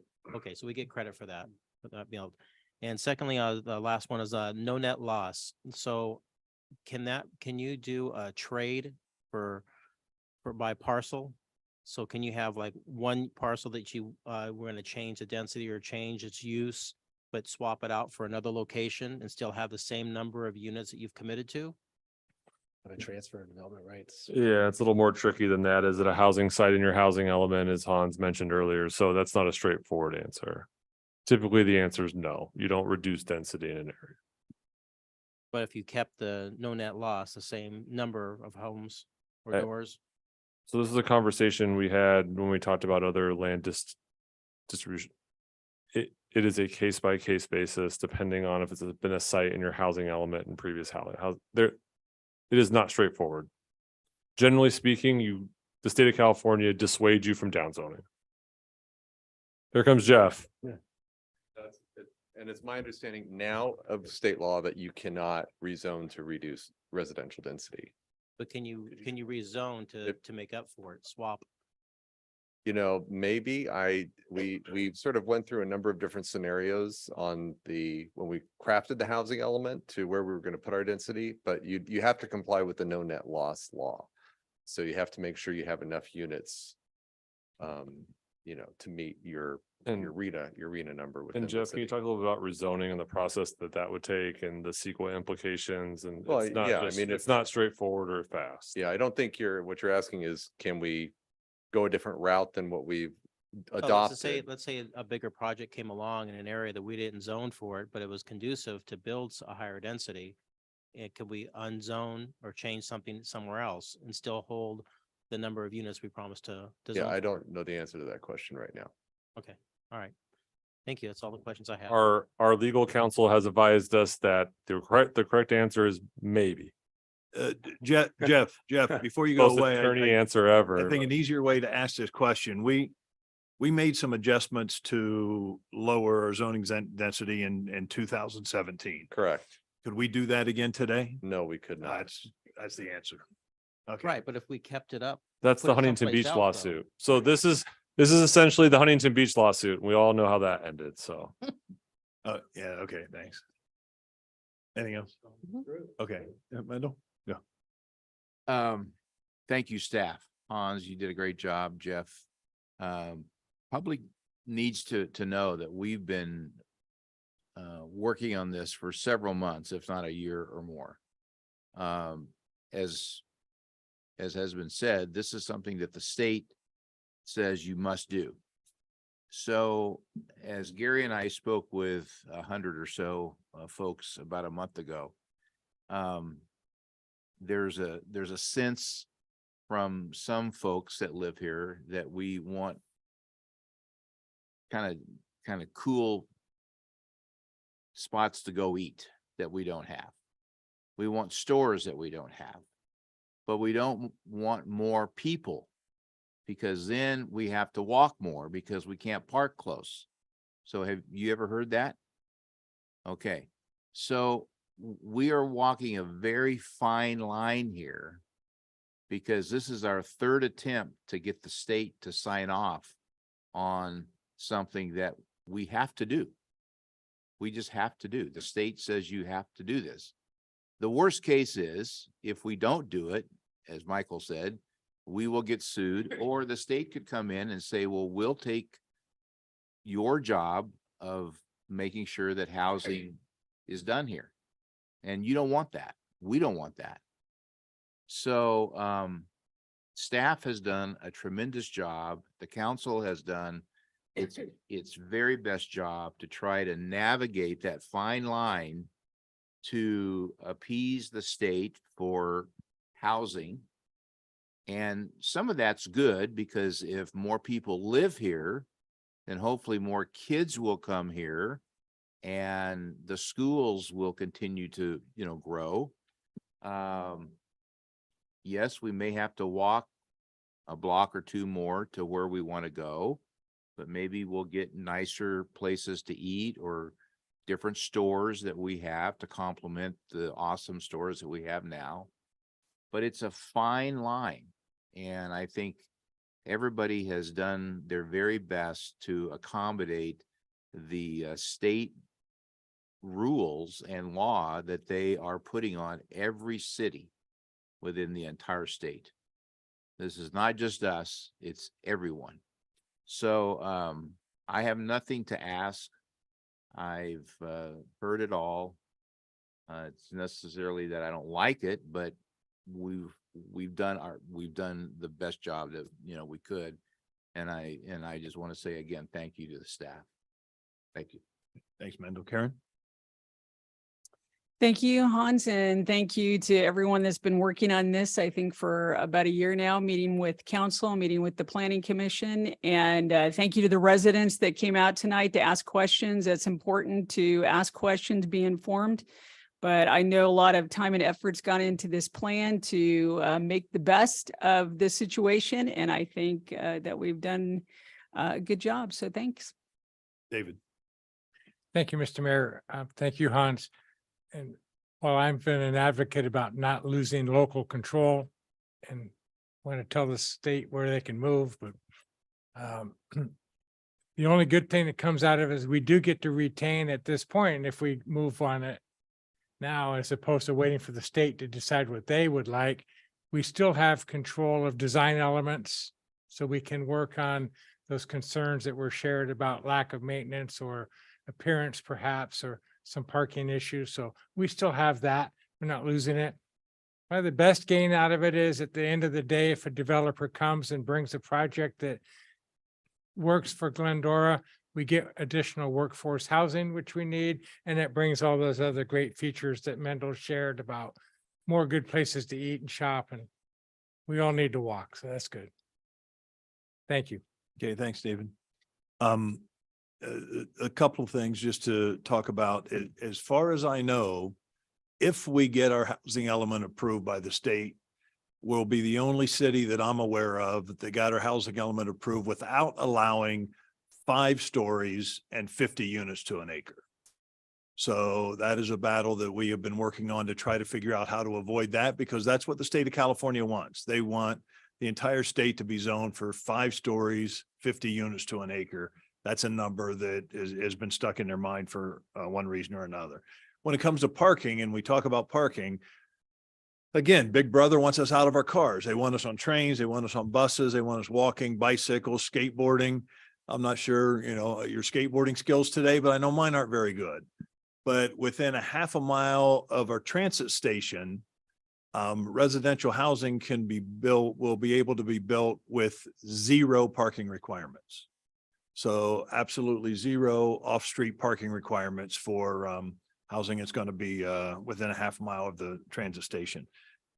So we're fighting the good fight. It's something that we've been working on for a long time. We're trying to come up with compromises to try to keep Glendora as the lifestyle that we've all come to love and enjoy. But these are things that we're constantly battling with, and we can use your help, the residents' help, reaching out to your state representatives, your assembly people, your state senators, write the governor, make phone calls, let them know that a lot of these things are unacceptable to us. Now, I do have a concern as going through this, and I did not catch it until tonight on where are we at? Slide number 9. We have, as we are rezoning commercial into mixed use development, we have item on there that says sites identified for rezoning must allow 100% residential use and require residential use to occupy at least 50% of the floor area in a mixed use project. Now, my recollection is, as we're going to allow residential units on commercial property, we wanted to make sure that we protected at least 50% of the commercial zoning. This is, I believe, a state law. Is that correct, Hans? Yes, but it is. This was also, it was also in our housing element. So So I think 2 different things. Jeff, are you gonna? That's a great question, Mayor. We'll help clarify, but again, state. I think I know what Gary's asking. So the rezoning is taking place that we're doing tonight. We're rezoning existing mixed use sites to increase density. And we're taking one part of the Route 66 specific plan and restoring it to be a mixed use zone. So within those areas where mixed use is allowed, the state law requires that you can't have more than 50% of the site be commercial. I think what you're talking about are areas that we discussed, which are currently zoned only commercial. And if we decided to rezone those areas or to introduce residential or mixed use, that we think about preserving the maximum amount of commercial that we can. I think that's what you're talking about. Yeah, that's what I'm talking about. Okay, so that is I'm- not this. Okay, that's Yeah, not this. and- That's- But that raises a great point. Jeff, do you mind talking a little bit about the Council and Planning Commission had 31 action items? These are only a portion of those action items. There are going to be 3 different probably Correct. ordinances. So there are about 16 programs, and within one of those programs, there are 31 action items. And those 31 action items within one of those programs was the primary subject of your joint meeting with the Planning Commission back in April. So this ordinance tonight implements some of those things, and it implements the things that are most important. So the state will certify our housing element, and we don't have to worry about a builder's remedy lawsuit or something similar. There are a whole host of other ordinance and code changes that we are going to be bringing forward for the council to consider. We've already started on some of those things, such as the objective design guidelines and other code changes that we're going to be bringing back in pieces, both for the planning commission and the council to see. So more to come. Okay, and I've got one other question I want to ask you because the answer, I know the answer, but it's an unbelievable answer. We are required to develop minimum of 80% of the maximum density of a project that we're going to be doing. So if we've got a lot On housing sites, I'm sorry, on sites that are identified within the housing element. as Within a the housing site, element. as a housing site. So if we have a site that is identified for, let's say 100 units. Mhm. Okay, if anybody wanted to develop less than 80 units on that site, we could not approve that. Yeah, we would tell them, we would say, you need to get 80 units on that site. So for the state of California, they would rather have 0 than have 60. That's a rhetorical Yes. question. I can't answer for the state of Folks, that's- California. That's what we're dealing with. It's funny. That's the math. kind of mentality we're dealing. But just to clarify, the state doesn't make a distinction between a studio unit and a 5-bedroom house. It's a Right. unit to them. So in a case like that, it's where you have to work with the developer and say, you need to knock your units, a couple of units down from a 3 or 4 bedrooms to 1 bedrooms and 2 bedrooms. So it's really, it would mix it up. Yeah. That's how we have that. Understand? Yep. Okay, appreciate it. Stay tuned because this is just the beginning of a lot of the craziness that we're going to be going through the next year or so. So Hans, thank you very much. Anybody have anything else? I was just gonna say, if there are existing parking issues, which I heard one time, I think we have your contact information on the card. Let us know. The public works staff can head out and take a look with code enforcement. And if there's current existing parking issues as a result of a different development, we're happy to take a look at those existing issues now. So I'm ready to make a motion, Mr. Okay, Mayor. well, with that, I'll close the public hearing and ask for a motion. So moved. Okay, we got a motion by Karen, a second by Michael. If everyone would please vote.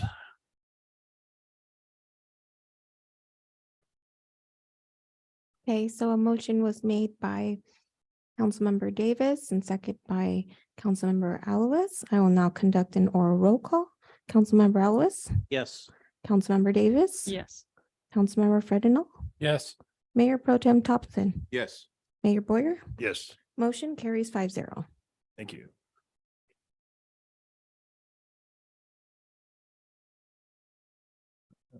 Okay.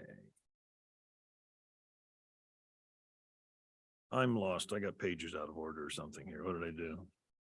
Page 4.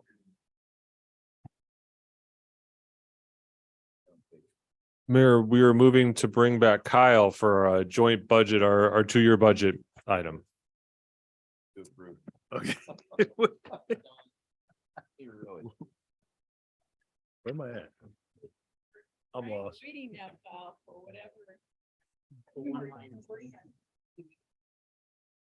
Is there, okay. I got it. All right. Thanks, Mom. I got it. We had our next public hearing to consider a joint resolution adopting a 2-year budget of the city of Glendora for fiscal year 2023-24 and 24-25, adopting the investment policy for fiscal year 23-24, delegating investment authority, establishing job classes, and determining the establishing of GAN appropriation limits for fiscal year 2023-24. Kyle, it's all yours. Good evening. Just one point of clarification, Mayor, since we just had a 2-hour presentation item, many of these slides are duplicative. We've asked Kyle to move forward the presentation. We do have some individuals that haven't seen it, so we'll ask for some highlights. If it's okay with the council, we'll move through the presentation quickly. Perfect. All right, thank you. Thank you. All right. Good evening, Mayor, Mayor Pro Tem, City Council members. I guess to move quickly through all the things that the mayor just read off, that's why I'm up here today. So the 2-year budget was put together in accordance with the recently adopted strategic plan, along with feedback received from the 2022 community survey, as well as continuing the mindset of what gets funded gets done. So as mentioned earlier, we had a workshop. So the agenda for the workshop was a budget overview and then department specific presentation. So that's will be available on the website for anybody that wants department level detail. The city has received both national and state budget awards for its last 2-year budget, and we'll apply again this year to get those. The budget was made available on June 13th on the city website. It, as I mentioned earlier, encompasses all 7 strategic planning goals, along with along with various objectives throughout the department divisions pages. It's an interactive budget. This is the 3rd budget cycle that the city has produced an interactive budget, providing links back to the city website and other applicable websites, as well as being able to drill down into graphs and the detailed number tables. The city does a multi-year budgeting process. Year 1 is budgeted. Year 2 is a tentative spending plan, where we come back to council in the 2nd year for any amendments that might be needed. And years 3 through 5 are forecasted years. The budget process as at a 30,000 foot view, 6 steps. This question came up earlier. How long did it take you? It's about a month for each step. If you want to break it down that way, it's about a 7 or 8 month process from start to finish for the biannual budget process. So here's some overview of the city budgets for all of the fund types listed on these slides. There's overall, it's 44 different funds for 44 distinct purposes across 11 different departments. So only a few balls to juggle. The next 2 slides will show a high-level overview of the estimated revenues and expenditures for fiscal year 24 and 25 by fund type. Overall, the budget is balanced. Revenues cover expenditures. Any bracketed items you see that may indicate a negative estimated net activity is due to capital project expenditures where we've saved up money and are now spending it in this year. So here it is again for fiscal year 25. So here's a pie chart on citywide revenues are estimated to be around $112 million across all 44 funds for fiscal year 24, about 135 for fiscal year 25. Taxes in both years is the winner, I guess, for largest portion of revenue generated. And for citywide expenditures, the general fund pays for the largest amount. The general funds includes both general fund and Measure E, followed by enterprise funds, which makes up 72% of citywide expenditures in fiscal year 24. For fiscal year 25, we've got $121 million of budgeted expenditures. And again, the general fund and enterprise take the pie, as it were, for largest budgets.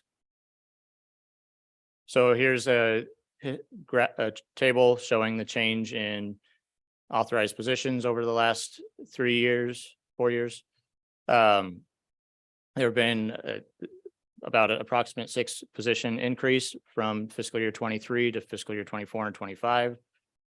The positions that have been added are listed here on the slide, primarily in the police department to add a dispatch division. We're adding a dispatch supervisor, as well as an additional dispatcher. Also in community development, we've added a management analyst to address the strategic planning goal of creating an economic development action plan, as well as part-time staff in recreation and human services in the form of field attendants and recreation aides to provide presence at the parks, bring back park services where patrons can go enjoy the parks and get equipment and balls and things like that you can use to enjoy the park. I'm struggling on the things you can use at the park to enjoy it. I know there's sports fields, so You do budget, Kyle. Yeah. Not sports. if you want more on that, go back to the workshop. Johnny did a great job on explaining how it all worked. It's a service we had in the past. Here again, it highlights how all of the different departments are budgeted across the 44 different funds. Each department hits multiple funds, so we have to keep that in mind when we're budgeting and making sure we're appropriately spending the money the city receives from the community. So the next few slides will be focused on the general fund and Measure E. This slide shows that general fund is over $40 million for the next 2 years, revenue wise. Taxes again, taking the biggest, or representing the biggest portion of revenues. Here it is in a table view, just highlight on this slide that the top 5 general fund revenues are approximately 85% of total general fund revenues, with property taxes and sales tax being the largest components. And that's Measure E is separate, so that's without Measure E on that table. This is a graph that shows how sales tax and Measure E are impacted by changes in the economy for the last 15 years, from fiscal year 2007 to fiscal year 25. General fund expenditures are broken down by department here. Overall, there's been slight increases, and we can have it here in the pie chart, slight increases for enhanced use of on-call services, for preventative and responsive maintenance. And here we have it broken down by category, where personnel is the biggest piece because the city is a service provider and we provide that service through city personnel. Measure E, it's all the money that comes in from Measure E goes out to other funds for different services. A portion of it goes out to the general fund to balance the general fund and meet our 45% general fund contingency reserve. The other part budget within Measure E is for personnel for police department, public facing divisions, community impact team, school resource officer, and so on, as well as it's now for recreation and human services, includes a portion of homelessness programs, portion funding our liaisons, LACADA, as well as our human services superintendent and homelessness and human services outreach coordinator. And then the transfers out are fund capital improvement projects, our recently established Section 115 trust to mitigate unfunded pension and OPEB or retiree healthcare liabilities, as well as make sure we have sufficient funding in our internal service funds that provide services for other departments in the city. As noted, the transfers for the general fund to balance the general fund, which so measure the input that shows Measure E as a critical revenue. The general fund receives a transfer of almost $4 million and almost $5 million in the next 2 years to maintain services to the community. The next 3 slides will be the forecast for general fund combined, and as well as general fund and Measure E only forecasts. Items of importance here are the transfers out that are highlighted as mentioned earlier for all the different general fund reserve policies requirements. Now this is the general fund only, again showing the current and projected reliance on Measure E, as well as the bottom line showing that we meet our 45% contingency reserve, which is approximately 6 months of operating budget. This is Measure E in its entirety. One of the items to note on here is on the bottom, I mentioned the Section 115 trust, which is a mitigation measure that the city has taken for any future unfunded pension or OPEB liabilities, which is other post-employment benefits or retiree healthcare, and just what the expected balance is to be available for if needed in the future. There we go. Some of the challenges, as mentioned, unfunded liabilities through CalPERS, state and federal mandates. I guess we just spoke about one today, going through the housing element, infrastructure needs, facilities assessment is currently underway, and we'll come back with needed improvements to city facilities, and just changes in the economy affect the forecasts in the out years. We'll highlight some of the items on other funds now. So special revenue funds, these are our transportation revenues, streets revenues, grant revenues. The grants will fluctuate from year to year and are typically reimbursement based, which means we have to spend the money or do the project first in order to receive the funding later. Also includes affordable housing and housing authority revenues and expenditures there. So one of the key items to note in fiscal year 24 is it includes budget for a project to Louis Pompey, for shade structure at Louis Pompey Park, as well as another grant in a specific grant related fund for traffic signal modification and high visibility crosswalk project throughout the city. As mentioned earlier, the city's taken enhanced effort with on-call services for proactive and responsive maintenance in the areas of street, sidewalk, curb, gutter, traffic signal maintenance, and repairs. So capital projects fund is fully funded by the general fund or Measure E. It receives a transfer at the end of the year based on what money is left over in the general fund and Measure E above 45% reserves. So items of note is that we're funding about $6.8 million over the next 2 years in project areas of streets, parks, and facilities.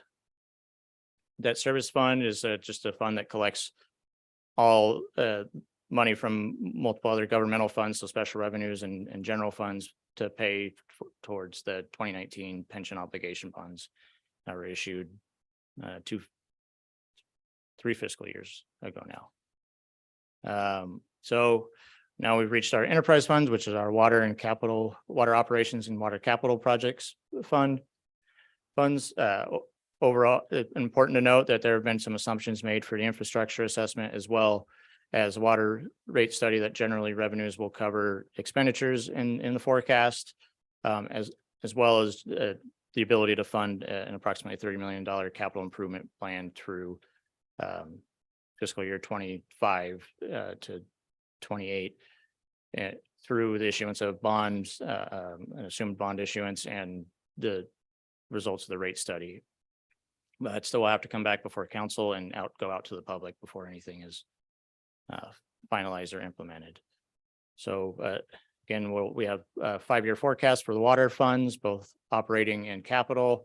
This is high level, so total revenues and total expenditures. And the bottom line there, again, highlight the water operations fund has a 50% reserve requirement, or just have enough reserves on hand to operate for 6 months and the result of a severe economic event. And to note on this forecast and the other forecasts, if you go into the budget document, there are significant notes on the assumptions taken for each line item in the forecast. This is the capital. So again, as we see in column E, the jump in revenue, and that's where we've assumed a bond issuance. But again, we'll need to come back before council and go out to the public before any further steps are taken. So internal service funds, these funds typically revenues and expenditures match because they provide services to other city departments. And so all their costs are allocated out primarily to the general fund and the water fund. These are the newly established in fiscal year 23, section 115 trust funds for both pension and OPEB. And with mid-year, we made the first funding into those trusts and the amount of $4.5 million between both. And we anticipate to continue funding those trust funds because it will allow additional flexibility on investing the funds to create greater returns and have money available to address any future unfunded liabilities. Capital improvement program. So city does a 5-year CIP. The table on the right shows the projects broken down by type. Over the next 2 years, we budgeted for $28 million of projects to occur. The significant projects are listed on the left-hand side for the first year of the budget. So citywide roof replacement, council chamber upgrades and expansion, as mentioned earlier, Louis Pompey Park shade structure. The Antique Street lights is just taking the formal action to budget the $1.5 million Senate budget earmark. And it'll be as addressed during public comment earlier tonight, the ballot measure did fail, so it will be used towards a project related to street lights. It'll just have to, whether it's the disposition or whatever needs to happen, obviously a plan will come back before council before anything else moves forward. And then the overall traffic signal modification program, and then the $6 million item or almost $7 million item in year one of the budget is a North Glendora reservoir replacement under the water projects. Here's a table that breaks down all the capital project funding by fund. So it's over a few different sources, and a few projects may even be funded in more than one fund, typically streets and water projects. Well, that concludes the exciting part of the budget. So now we went to the GAN limit. So every year we bring this back before council and because council needs to approve the methodology that we use to calculate our GAN limit. It's just, the state requires us to report on where our appropriations limit is. City is always well under.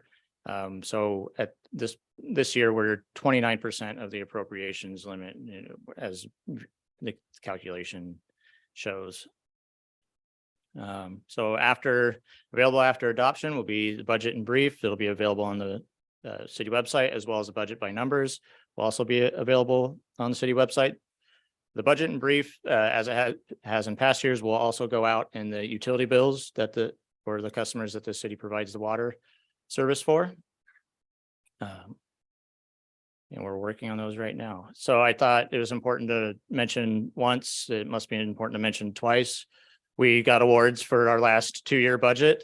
And these awards and the compilation of the current budget document before council tonight wouldn't be possible without the collaborative team effort of the whole city, as well as all the work, the tremendous amount of work that the finance division has put forth in order to put the proposed budget forward for council tonight.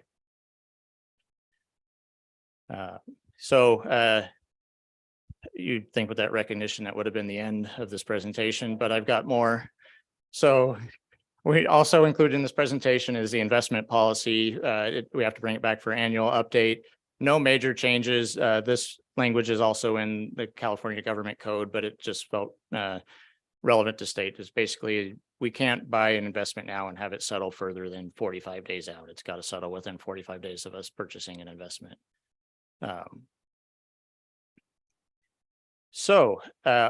That concludes my presentation. So I guess staff recommendation tonight is to approve 5 different resolutions. One, adopting the budget, another one establishing the GAN limit for the city.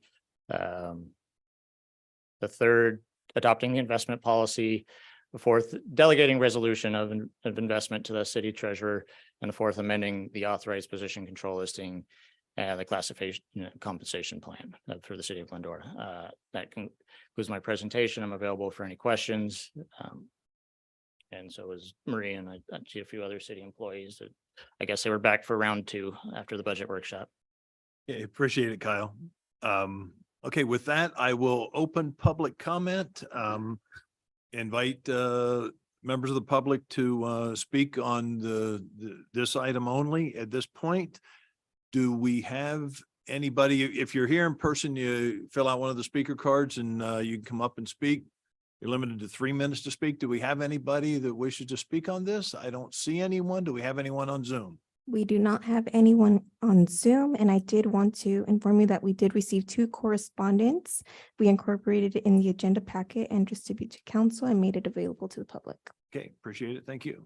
Well, with that, I'll close public comment and bring it back to council for any additional questions, comments, deliberation, discussion. I David? move that Oh. we go forward and vote. I'd like to just reiterate a comment I made during the workshop for the public that did not see that. We are thrilled that we actually get to serve in a city that has a balanced budget and a staff that does the job they do, unlike some of our neighboring cities. So congratulations on that. And I think it's very important that the public recognize the luxury they have of having water come out of their water pipes today will not continue without some investment in that system. So we have 120-year-old systems. We need to invest in those. So when we ask for that public investment, please give it the proper consideration so that we can, in fact, achieve the things that the city is asking and planning for to keep us in the conditions we're in or better. Thank you. Anybody else? Michael, go ahead. Kyle, thank you very much for your presentation twice. I enjoyed the first one, the second one, not so much.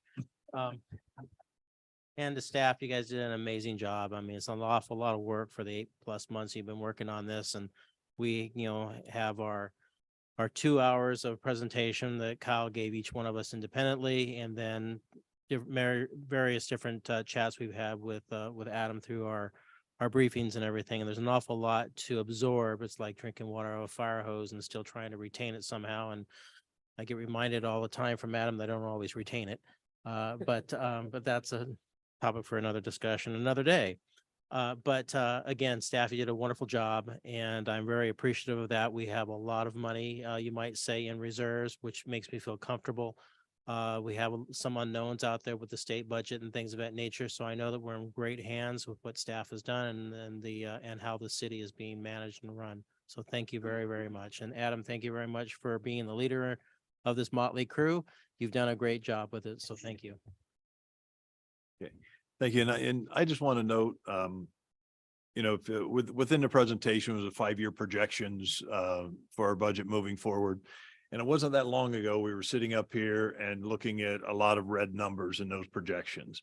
And, I just want to give a thank you to the residents of Glendora who made the decision to reinvest in the community, or we'd be having completely different discussions right now than if the city would have decided not to reinvest in our community. So kudos to everybody that made that decision. We look forward to continuing to make Glendora a very beautiful city to live in. So with that, I guess I will go ahead and close the public hearing, or did you have anything, Dan? No, you already closed the public hearing. There's a motion and a second on the floor. We'll be looking for a vote.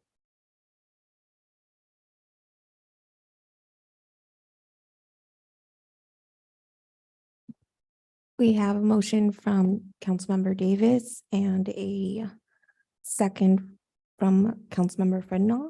I'm going to open it and now conduct oral roll call. Councilmember Alves, Yes. Councilmember Davis. Yes. Councilmember Friedenau, Yes. Mayor Pro Tem Thompson, Yes. Mayor Boyer. Yes. Motion carries 5-0. Okay, thank you.